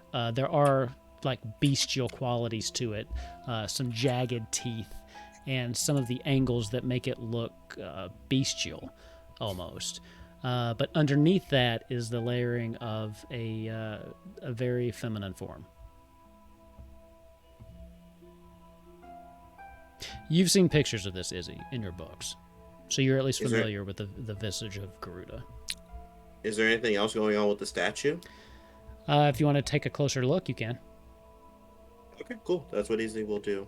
Yeah, give me a perception investigation check. Your choice. Hey, natural 20, baby. Natural 20. Okay. Wow. The statue just seems to be a statue, unfortunately. Oh. I'm sorry. I hate when nat 20s. But at this point, it's just kind of a welcoming statue. You get a pretty good look kind of around it. It's a very well-made statue. Very old. Very, very old. Hundreds of years, you would think. And at some point, it was definitely being kept up and repaired and really well. But from what you can tell, it's probably been almost 20 years since anyone's really been here to keep up with it, which you would know kind of lines up with the end of the Spear War, when the Empire kind of took control of this area. But as far as the statue itself, there's no hidden, like nothing. It's all kind of one piece, carved out of like one piece. No weird things going on with his eyes or traps or anything like that. So, sorry to disappoint. I don't think there's anything going on here. What you can see, the hallway kind of extends both to the left and the right of where you are. Which direction would you all like to go in? Well, I always say left is lucky. All right. That was easy. Left is as good as the other. Well, that's true. All right, so I will reveal some more of this. Bear with me for just a second, because I've not really done the reveal thing. Let's see if it works. That worked fine. There's only natural lighting here, right, DM? There is... Okay, so yeah, there's some natural lighting right here at the front. It does get darker as you're kind of going towards the bend in the wall here, and I'll reveal just a little bit more, because it does kind of curve up. So there's a dark corner over here, but there's actually some light coming from up this hallway somewhere that you can see. You can't see the source of it, but you can see that there is some light from up there somewhere. So enough to where you're never in pitch darkness if you want to head that way. I see a light up there, so everyone be on your guard. Also, if it gets too dark for you to see, let me know, and I'll be sure to fix that problem. I'm gonna put my little hand axe away and draw out my sword again and shield. Okay. So if you all want to head down that way, just feel free to go ahead and move your tokens. Do you want me to go first, or maybe Ava? Arthas, I will be behind you two, because that attack hurt. All right, well, Gunther, I guess the question is, do we want to go quiet first, or do we want to send our meat shield first? I look at him for a moment. I'm like going, I am not quiet. All right, yeah, I'll take a sneak peek. Just throw the bunny. Yeah. Throw the bunny. Novak, what do you see? Wham! I'll sneak up here and kind of peek around the corner and see what I can see. Okay, and then what's your vision? 30 feet, I'm assuming. 60 feet of dark vision.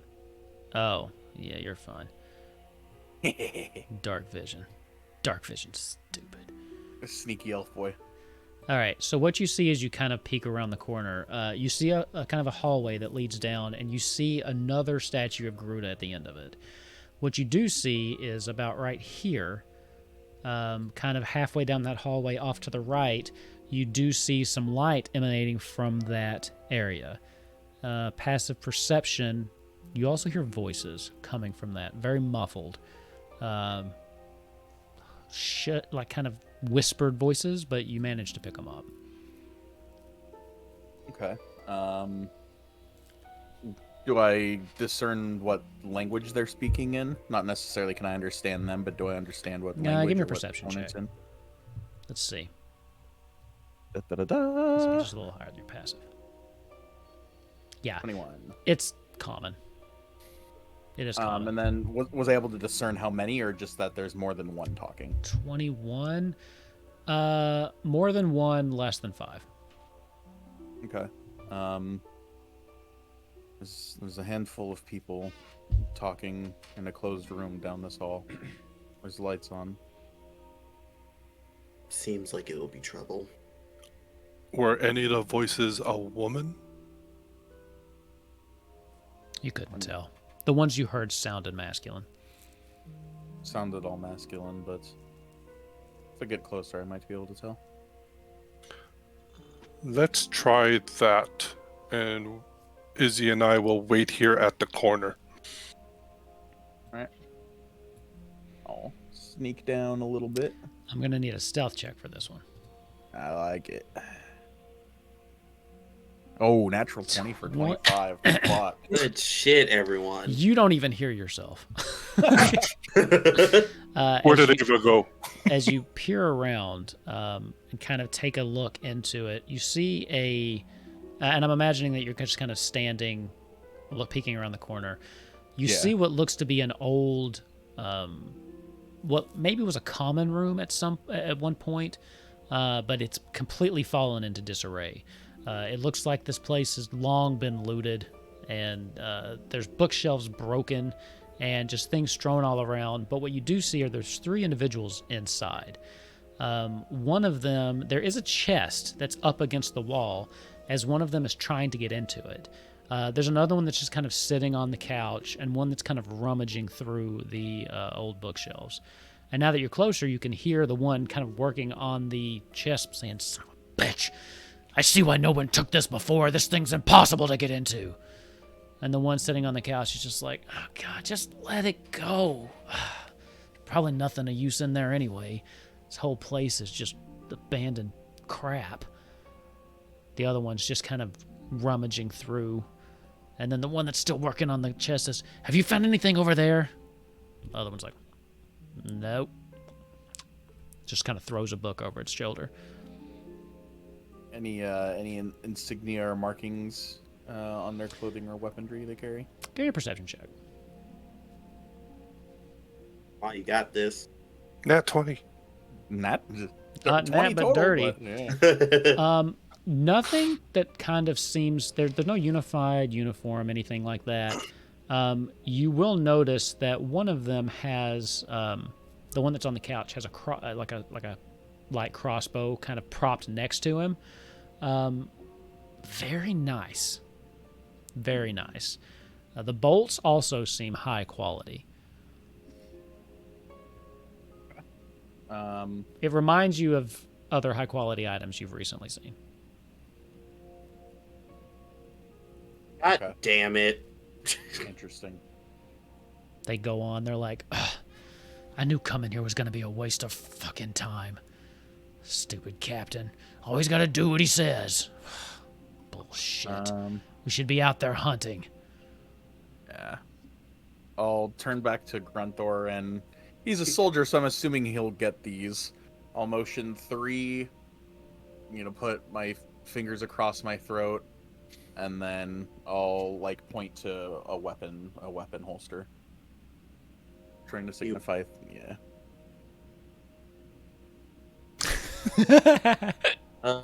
Izzy looks up at you. He's like, "I haven't the foggiest clue what you just said." Do I get his?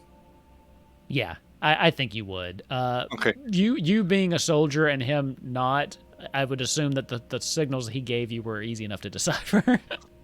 I'm going to lean over to Izzy and whisper directly into his ear, 3 people armed inside the room. That seems inconvenient. I feel like we should... Maybe these people know something about the prince. Okay.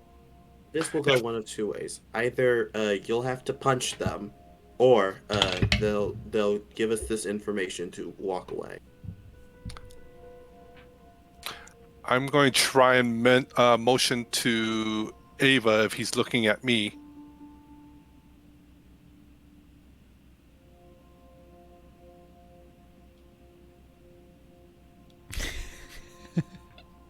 Okay, I'm at this point, gonna walk back over to Gunther.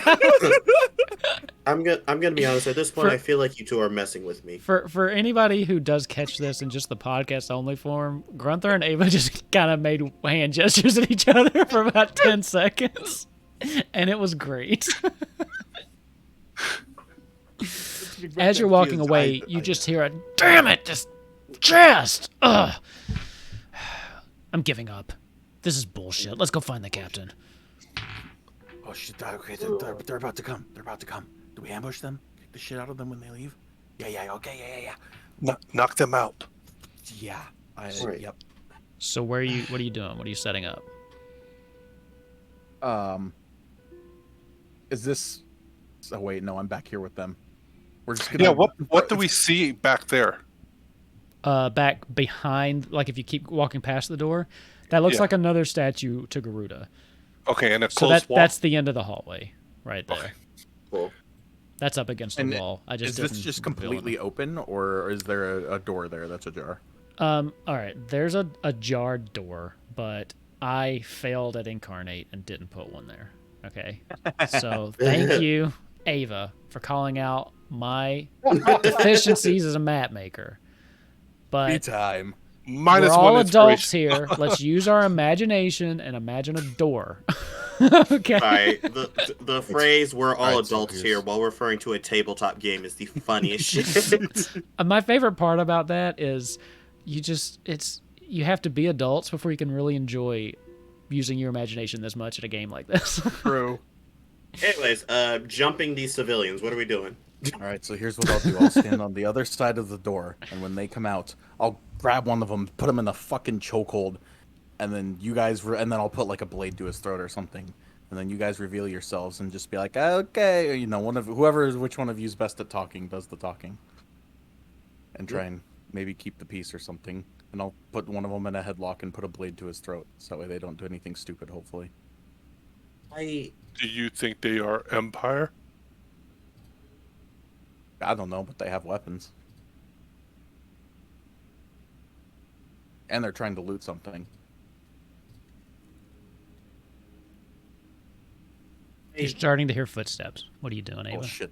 Oh shit. Alright, so I'm gonna fuck. I'm gonna go get in place. Ah! I'm Alright. gonna- One more I'm stealth gonna- check.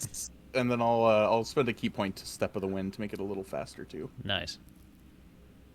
It's him Oh. going shit. 12. All right, hold on. It must have been the wind then, eh? You got lucky. You got lucky. Yeah, literally like it's a wind temple. It's just the wind we heard. I was like, if you roll above a 15, I'm not even going to roll. But I was like, oh, 12? Let's see. You manage to sneak through. As you kind of go past the door, you see the one that was at the chest is almost at the door.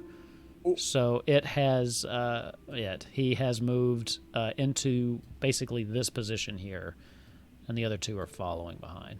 Okay, good. I'm going to put my sword away, but still have my shield. Okay. As he exits, are you jumping him like as soon as he exits the room? I'm gonna take the third one out. The last one to leave. I'll go behind him. Gotcha. Put him in Okay. a choke and then put an axe. And So- I think we need to move back one out of the... Okay. Right? You're gonna hide behind the wall. Yeah. Basically. Gotcha. So When you hear them freak the fuck out, that's when you guys pop out. They start to kind of come out single file, just one after the other. The one in the front leading the way, this one's second, and then the other one that was kind of rummaging through the bookshelves third. And as he comes out, go ahead and give me, man, what's a grapple check, right? Athletics with Yeah, advantage. this gives grapple. Shit. Oh, wait, with advantage. Oops, I forgot Yeah. to double click it. 15. 15 is good enough as you just jump at this dude. How do you want to grab him? Just like around the throat? Yeah, I'll kind of just put my arm around his like throat a little bit, and then I'll hold my hand axe up to like his cheek and like his jaw. Okay. And then as I do that, I'll just go, all right, boys, stop right there. The other two just kind of spin around. You're like, who the hell are you? And then they both draw their weapons. But now they're just spun around and they're facing. Yeah. And just as we hear, well, I hear that, and I assume Izzy hears that, I'm going to sprint around the corner and grab the very first person I see that isn't Ava. Go for it. Again, athletics with advantage. Izzy, you want to grapple somebody? Now, why would you ask that? You know what the answer is. Peer pressure. That's why. No, Izzy... Wizard, get in there. Well, Izzy will not grapple them. However, Izzy does have something he can do. Hold on. I just had a vision of Nozak trying to grapple, but it just kind of like grabs their ankle, and he's just kind of holding onto one of their legs. Kind of starts gnawing on their ankle. By the way, Psychic, if you watch this episode, I'm sorry. How many jokes we've made about Nozak tonight? He's a great character.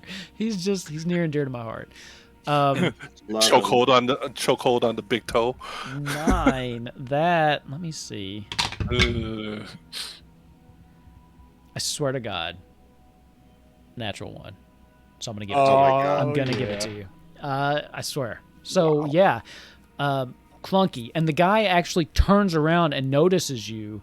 And as you go to grab him, he manages to like grab one of your hand and start to deflect it. But being a soldier, you're able to recover.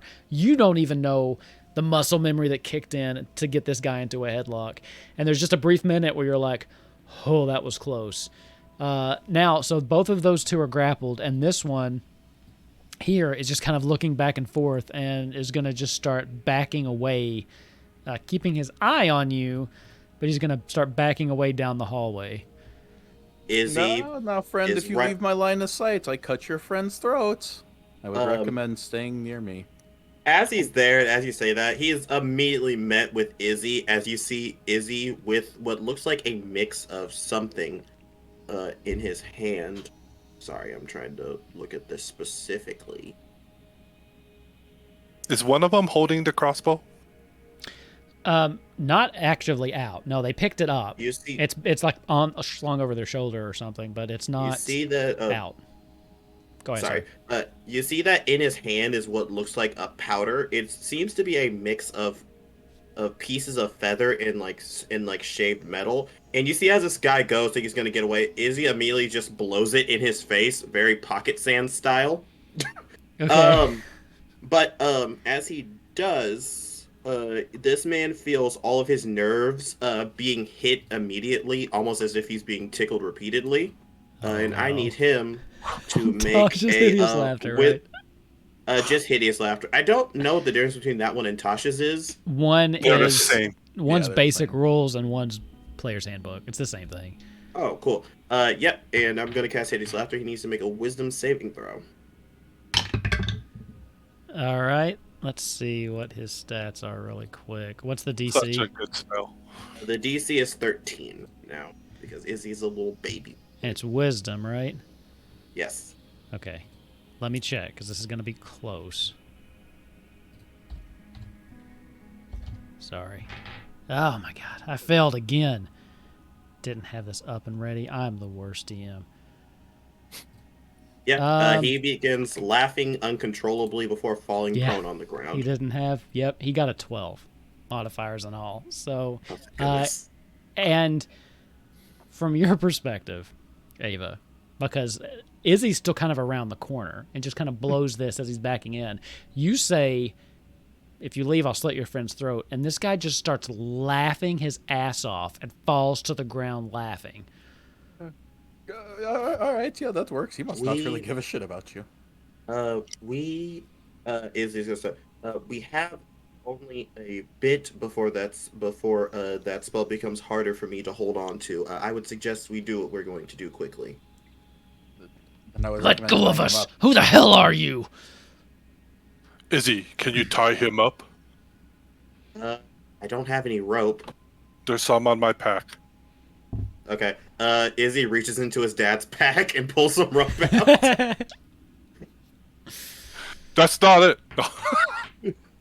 What do you Oh want? my god. Who are you? They're struggling to get away. You know, honestly, I didn't think I'd get this far.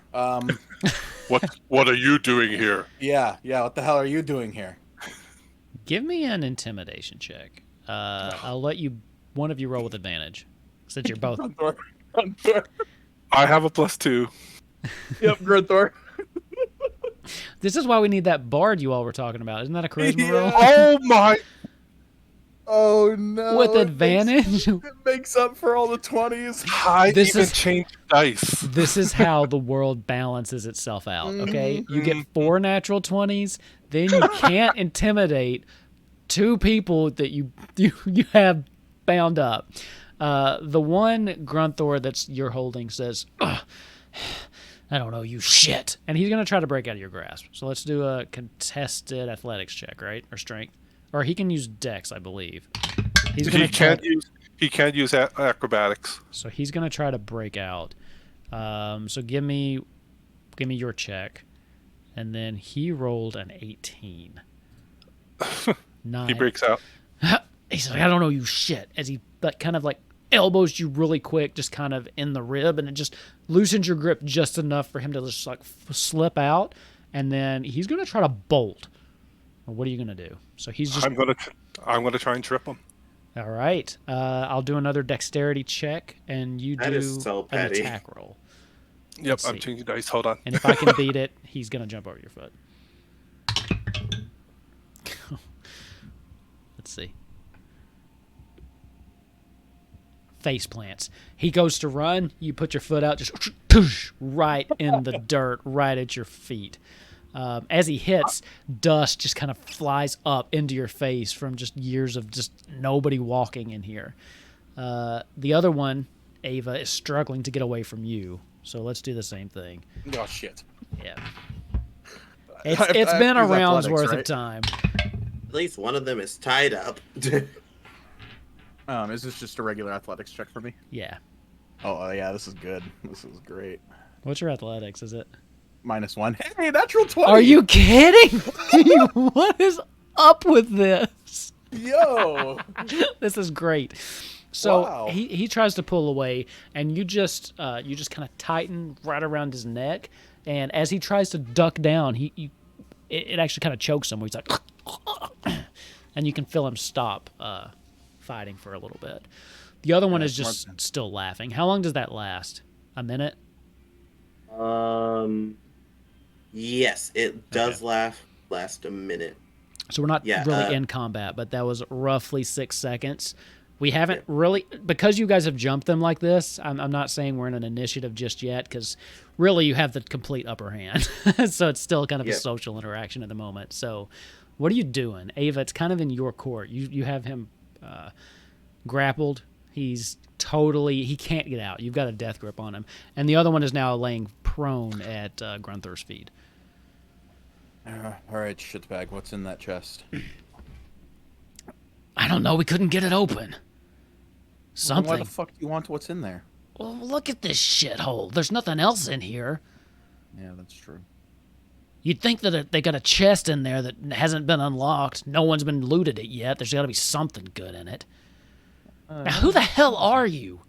What are you doing here, asking these kind of questions?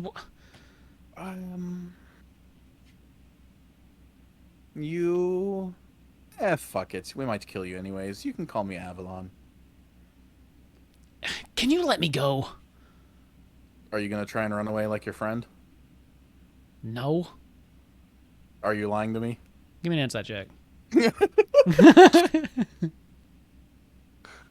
Oh. No. 7. He seems like he's not gonna bolt. You believe him, okay? I swear to God, if you do, my friend will trip you faster than... All right, yeah, and I'll just shove him up against the wall, but I'm gonna grab his weapon from his waist. Yeah, I know your type. What's that supposed to mean? These are all Humes, by the way. They are all Humes. I don't think I said that. You were gonna take your weapon and try and stab me right away, blah blah blah. Then you're gonna try and run from my muscly friend, and he was gonna grab you and throw you to the ground like the rest of your dumbass friends. I know how this shit works. What the hell are you guys doing I here? mean, that's not the plan I had exactly. I know your maybe- plan was to get into the chest and get the shit and be free. Well, I meant, I didn't get really past the stabbing you part. Right? Yeah, that's true. Yeah, I kind of messed it up when I took your weapon, huh? It's a nice dagger. It's pretty good. Thanks. It was a gift. Huh. You're probably a poacher, huh? No. We heard you refer to the captain. What were your orders, and where is your captain? Give me a persuasion check. Oh, that's even worse.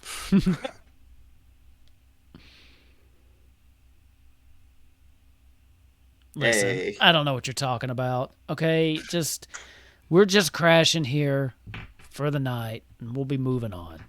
Didn't expect to see other people here. No one's been here in 20 years. Well, whatever. maybe there's something you do know. Izzy stands up over this person he just tied up. Okay. We're looking for someone. A girl about yay tall, so-and-so age, looks like, gives description. Have you seen her? When you give her description, the guy kind of looks at you and goes, "Are you talking about the princess? You're looking for the princess?" What would make you think we meant that? Izzy's a horrible liar. There's not too many girls no with princess that in the platinum Empire. hair around these parts. Do you know where she is? I assumed at the castle. No? Is the princess missing?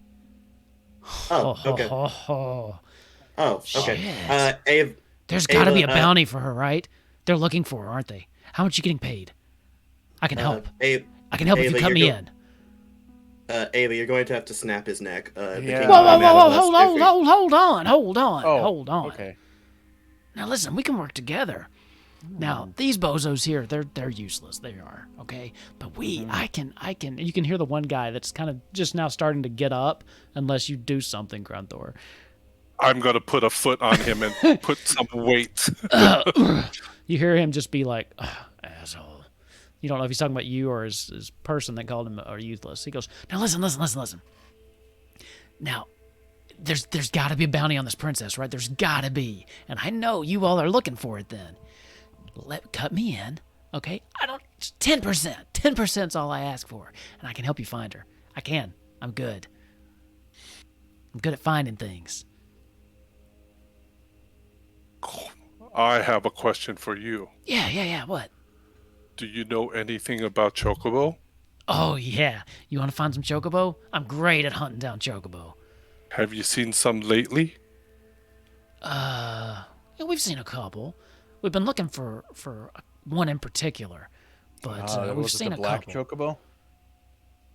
I saw him Hey, running have you around. seen it?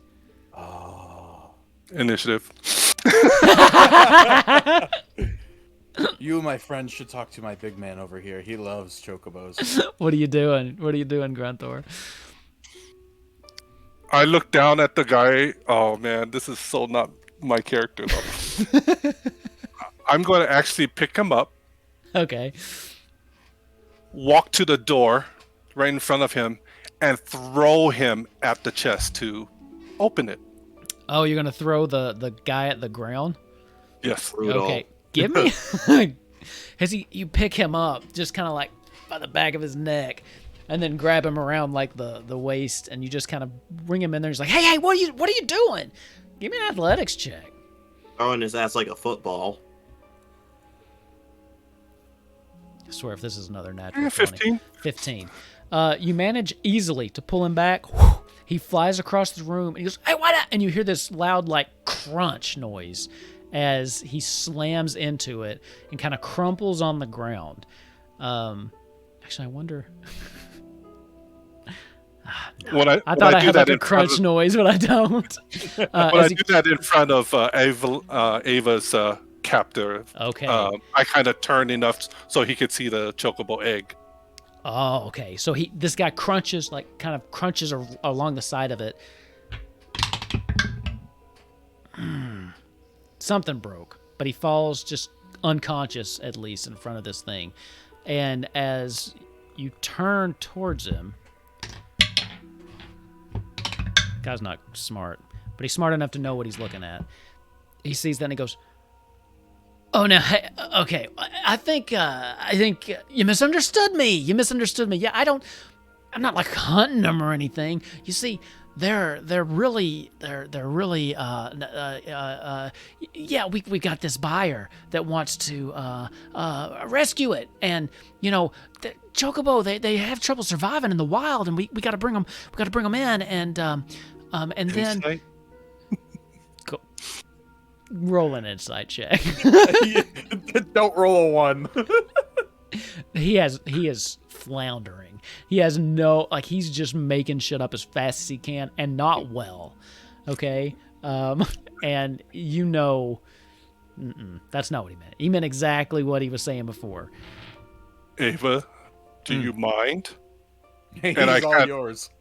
I just grab him by his front and I try and throw him at the chest. Give me another athletics check. Oh, 12.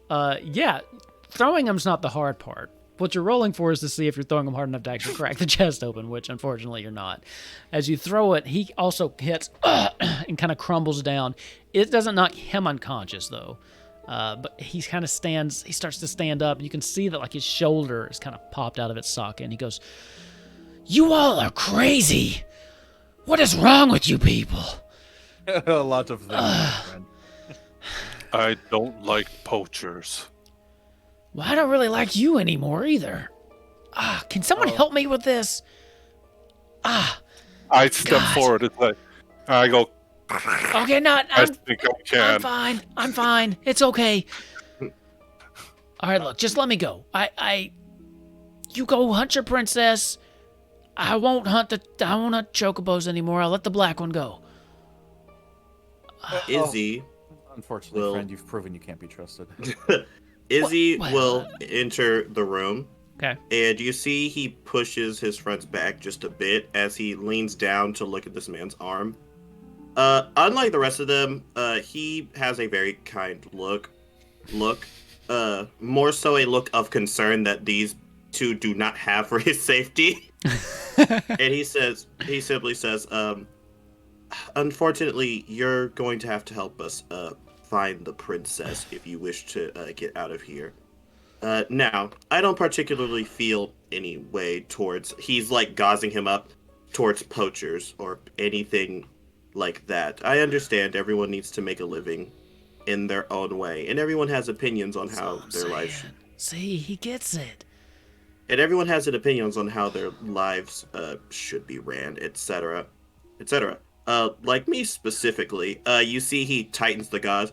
I think the world would be better if you were dead right now, but I need to get this done. I have someone very important waiting for me to do a job, and I have been wasting time on this nonsense for the last few days now, and I'm very, very irritated. So here's what's going to happen. You're either going to help us, and you see he holds up his orb. He says, or I'm going to burn you from the inside out. Which would you prefer? Give me intimidation with advantage. Oh, thank God, because I don't have any points in Because you intimidation. guys have definitely beaten this guy into a corner. And now he's solo. Now he's alone. Well, no, there's the other one I threw in there. He's and I'm going to unconscious. actually. He's unconscious. He's unconscious, though. I was going to say, and I'm going to Hey, drag the natural tied 20. up one. Natural 20. Oh my god. This is is this number 6? Is that 6 Oh, nat I 20s or I think more? Grunther's had 3 on his own. I think, didn't you hit your 4th one? 4. Yeah, I know. I thought you hit God. your 4th one.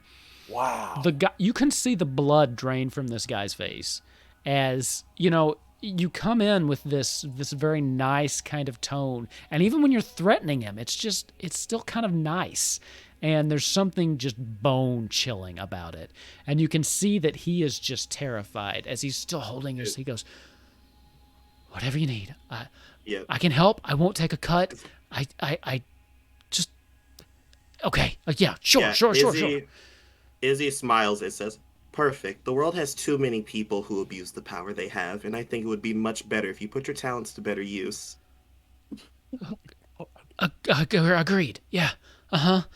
Just can you help me pop this back in? I swear I'll do whatever. Just don't kill me. I have a +5 in medicine. Would that be easy enough for Izzy? Or do you want me to make a check? Here's what I'll say. You are able to do it, and you can choose whether you do it gently or whether you do it painfully. Painfully. But with a +5, Izzy, you'll be able to do it. Yeah, Izzy has no reason to continue hurting him. Okay. I'm going to give you inspiration again for that, and because I feel bad that you burned your other one so fast. Oh, thank you. So, as he... thanks. You see that Izzy helps him up, and you see he puts an arm around his, and he says, "All right, come on, we have things to do." And you see he's leading him. It seems like he's trying to be nice, but you guys see immediately in the other arm, his hand is consistently on his orb. Basically, this is easy access because if he attempts to stab him in the back, he is going to die. Oh, well, he doesn't have a weapon anymore, right? Yeah, you took all those. Show of faith. There's one more of us in here. The captain. He's the reason we're here. He said it'd be easier to just crash here for the night. We were out looking for the Chocobo, and he went off, so he's gonna find a place to sleep. So we were just trying to kill some time. So there is one more of us. Are you poachers? Are you gonna kill us if I say yes? No.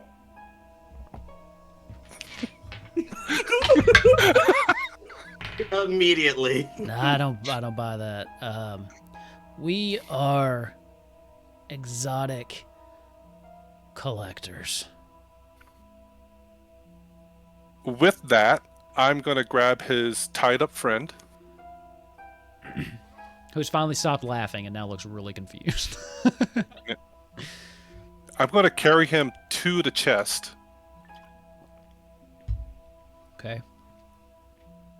I'm going to tie him up to the other guy, the unconscious one. Tie them to the, I assume there's like a loop where the lock goes that I can try and... Sure. Yeah. I Tie mean, them there is a lock on it that you could see the guy was trying to pick, and there's scratch marks because it looks like he was trying to do it with his dagger or something. But yeah, you can easily tie it around that. It's pretty solid too. Also, take both of those bodies' weapons. Well, they're not bodies yet. Keyword in that sentence. So basically, they do have one of them has a light crossbow, and the other one is carrying a scimitar. How do you say that? I always mess that word up. Scimitar. Hey, I got it. And then one of them has a longsword. Okay. You guys want me to add it to my inventory to carry for now? Go ahead, If you Weapon want. Master. I got everything I Listen. need here with my bonk staff. I was about to say, Izzy has a knife. That's it. So speaking of this chest, I'll take a crack at it.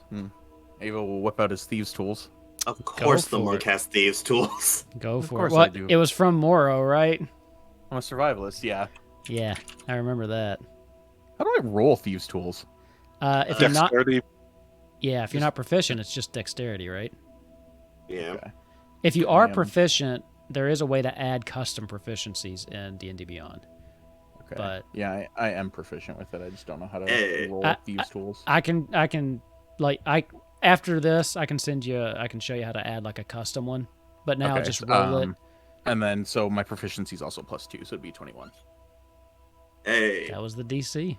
Look at that. Oh shit. So, as you go in and now I'm assuming you're gonna say, "Hold up, let me check this" before he ties people up to it. yeah. As he starts like time, be like, okay, wait. Let me take a crack at this first before we just leave it here.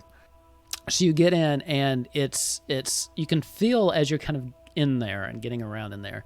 The lock is almost damaged because of how much this guy was doing and, the constant bodies.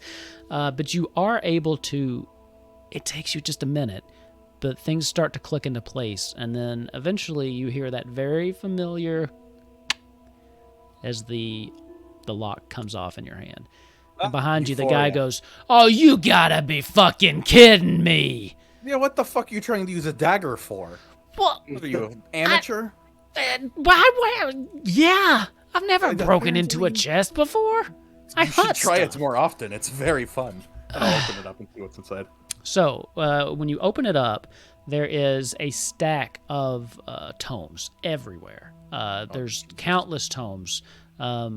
Just giving a quick glance without opening any of them up, they all seem to be very related to Garuda, the history of this temple, the history of this place. But on top of it, there is a slightly bigger, what looks like green, almost emerald gemstone that's just kind of lying on top of the... and it's all actually kind of... It's on like a little pillow as though it were presented, maybe they used it in some kind of ritual or something like that. But it's not quite as big as the crystals you all keep. Wait, those are kind of small, actually. This one would be probably about the size of like a baseball in your hand. Okay. Yeah, I forgot your guys' crystals are a little bit smaller than in rings and stuff. So, baseball size emerald. Okay. yeah, but it looks pretty nice. You see Izzy instant transmission behind you with lens flare eyes looking at the tomes. Oh God, yeah. You might these. You would know about more of this than I would. When you say that, do you mean that you're doing like detect magic, or you just like? No, he just Tomes. picks up the tomes and puts them in his bag without saying a word. Okay. Yeah, so you're able to gather those up. Once you have a chance to read through those, I can give you some more of the things that they say. Izzy will wait till tonight when they actually have a minute. Okay. Yeah, Izzy just pops down the middle. Is like, give me a minute. He just starts rolling out all these tomes. So yeah, you find a nice emerald in there, but it doesn't look exactly like the emerald you've seen before. Give me a perception check. 22. It's almost translucent, and as you're looking at it, you can almost see through it, right? And at the very core of it, it looks like a small cyclone.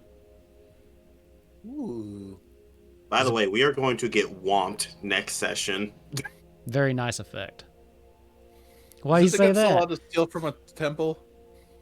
I'm sorry, too many good rolls is an immediate bad omen. Oh yeah. You guys are screwed. We're gonna get like at least 6 natural ones next time too, for sure.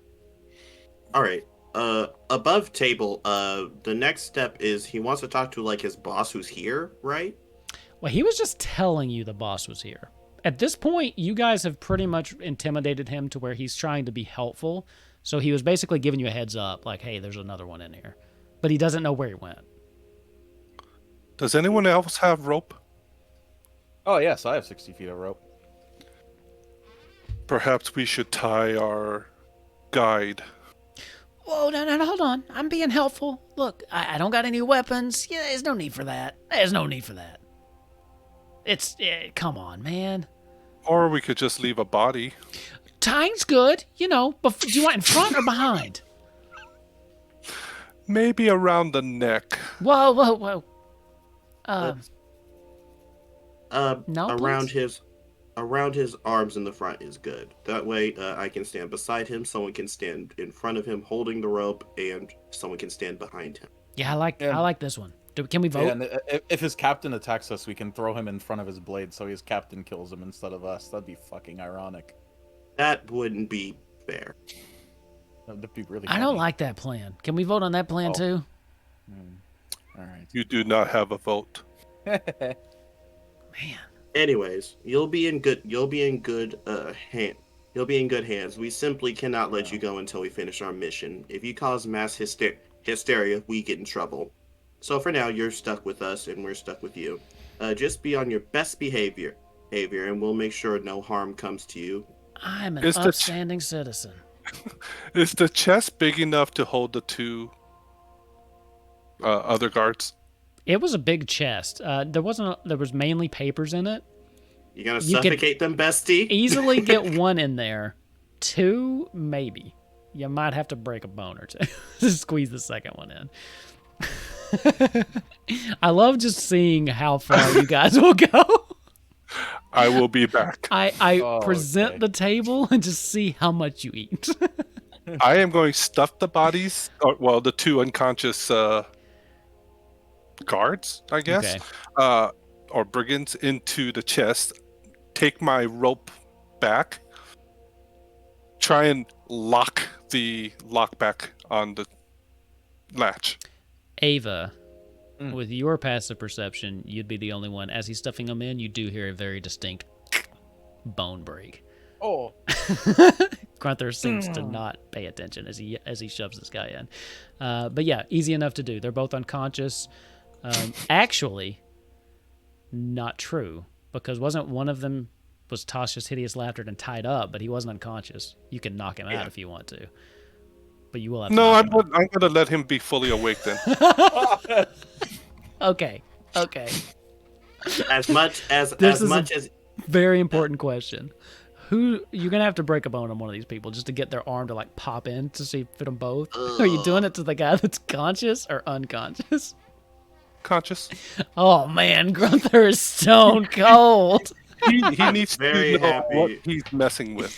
I'm very happy that Izzy walked ahead because he would be very unhappy. I have the. Oh my god, I thought I had the perfect one, but now I don't. I can't find it. Oh yeah, here it is. At least I didn't just kill them outright. Listen, I understand that this is the compromise we have to make for letting one of them live. I was doing my best to at least take one of them alive. So far, you've done great. You got 3 live people here. You did great. You didn't murder anybody. It's true. You're doing good, Izzy. Grunthor is starting his path down the dark side. As I'm closing the chest, I say, "It's a clean break. Quick, snap." Yeah, and easy enough to secure. And you don't even hear fighting. You hear like a just tiny whimper from inside from the one whose arm that you broke. No. But yeah, other than that, they're quiet. You managed to tie up the other one, and he's like, session. I say, well, yeah. The cleric goes away, comes back. What happened? Well, Don't worry about it. Nothing. We're good.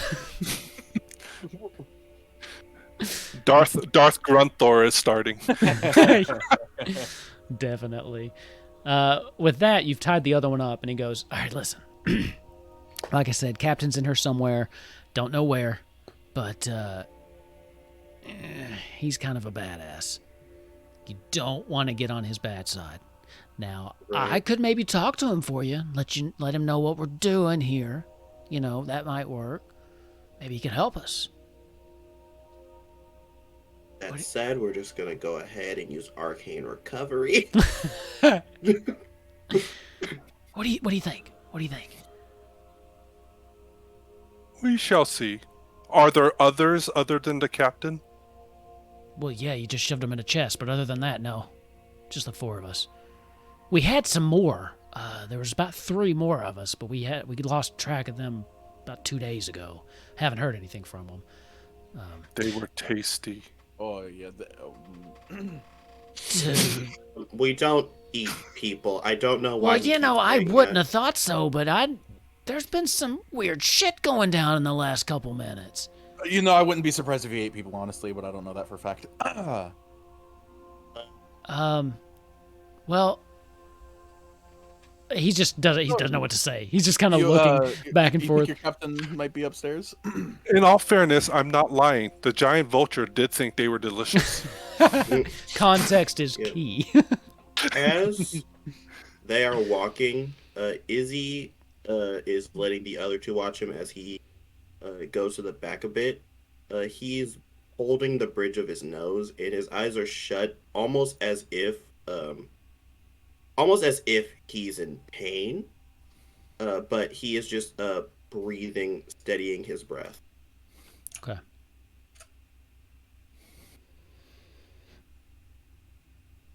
And then Ava, you had asked. Oh, we lost somebody. Well, We had lost Ava. I don't have a screen to drop down to 2 players. So I can't believe Ava's dead. That was weird. It's like I can almost hear him. welcome back, Ava. Oh, he's back. Welcome back. So, as you guys start heading out, you start to hear something. Oh, sorry, Ava, you had asked a question. Is he upstairs? Looking around, the ceilings here are very high. The temple itself didn't seem that tall, so you don't think that there's an upstairs, but there's probably downstairs. Okay. As you guys come back around the corner, what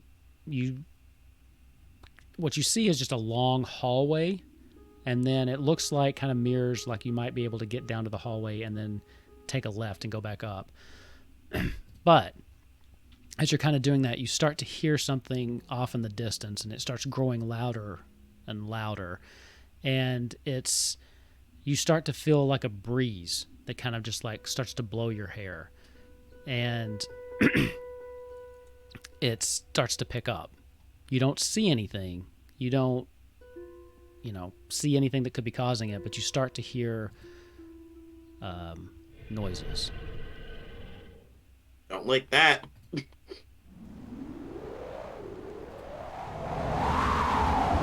Something is happening deeper in the temple as the wind is starting to whip up and whip around, and it's starting to actually blow your clothes a little bit, and it's making it hard to kind of walk down this corridor. The guy in front of you who's kind of tied up is like, "Oh, that's new. That ain't never happened before. I think we should go. Just, you know what? Fuck the captain. Let's just get out of here. There's nothing here anyway. Come We on. need to be sure there aren't any clues that could lead to what we're looking for. We're the only ones here. The only ones. And the captain. Well, he'll be okay.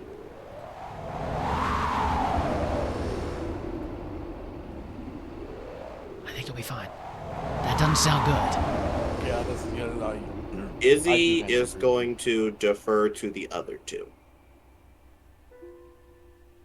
Well, what would you two like to do? Let's get to the front door and see where the wind is coming from, outside or the other corridor, It's definitely coming from the other corridor. where the captain is my guess.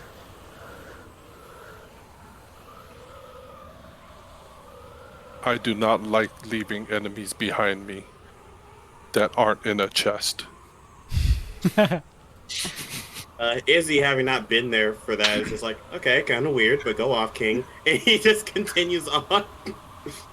So you're actually doing this. You're going towards whatever the hell that is. What, are you afraid of an old wind god? Yeah! Aren't That's you? fair, I kind of. Oh yeah, I kind of am too. All right, how about this? How about this? You guys go. Just cut me loose. I'll go. I won't say anything. I promise. Oh no. Oh, come on, man. No, you lied straight to my face when I had a blade against your throat. I can't trust you. Well, I was to lie just to me saying while what I you're was free. trying. I didn't want to get my throat slit. Of course I lied. Yeah, that's true. Maybe I can get a third into the chest. All right. Into the ancient wind temple we go, I suppose. Hey, you might come out of this a hero after all. Yeah, it's always been my dream. I appreciate how he's just a guy. All right, well, let's do this. Izzy is going to walk in front of him, kind of pushing his emotions from before down. He is going to stay near him and he looks at the other. He's like, "I'll make sure he doesn't run and keep him safe. It wouldn't be fair to have him join the fight." I like that idea. He That's a good idea. escapes. He needs to die. He says, "Don't worry. If you two wish to fight this thing alone, you just need to give me the word, and I'll make sure to go after him. I have plenty of reach." All right. All right. Here we go. Good deal. That's where we're going to end our session tonight. So, awesome. Nice. Into the Wind Temple. Ooh. I love the wind noises. I'm so Me happy too. when That was terrifying. I'm so happy when I found like this particular Sirenscape one. I was like, this is gonna be perfect. So yeah, Sirenscape. Thank you once again for your awesome ambient noises and your awesome wind noises. And yes, in case you were wondering, that was in fact the Wilhelm scream at one point when he shoved the guy in there. It's great. I definitely recognized it. Yeah, it's great. There it is again. I'm to buy the DM a soundboard. The Sirenscape has a pretty nice one, but there were a couple things that like I wish I had that I didn't. But this one's fun too. Anyway, thank you guys so much for playing again. Nozak, we missed you very much, and I'm sure Love you, Nozak. that the people that got shoved into a chest with no cleric to stop that missed you as well. Although I'm not sure Nozak would have cared, really. Honestly, he might have kind of found it funny. Yeah. Nozak would have literally been scrolling on Twitter and being like, "Damn, that's crazy." So that is the end of episode 3. Thank you all for those of you that are watching, or for those of you that are watching later on YouTube. Again, if you are interested, check out Sirenscape. They have amazing sounds. That's what you've been hearing, and I'm sure we'll hear even more later. We will be back next week for episode 4. So is there anything else you guys want to add before we go off for the night? For Cyber Monday, you can send Kupo Quest a donation. Just buy me stuff, okay? Just send me D&D Beyond coupons. I will gladly take them all. And hey, I think D&D Beyond is having a Cyber Monday sale, so I'm just going to put that out there. This is not an official, asking for money, but you know what? It's almost Christmas. Okay, it's almost Christmas. Speaking Gotta look of, for more everyone have a happy holiday this week. Yep, happy Thanksgiving, and I can say that because the one Australian's not here. Do they celebrate the same Thanksgiving? I'm Nope. very ignorant about things like US this. only. So there you go. Happy Thanksgiving to my players. Happy Thursday to Nozak. So, Hey. all right. Thank you all again, and we'll see you next week. Stay tuned.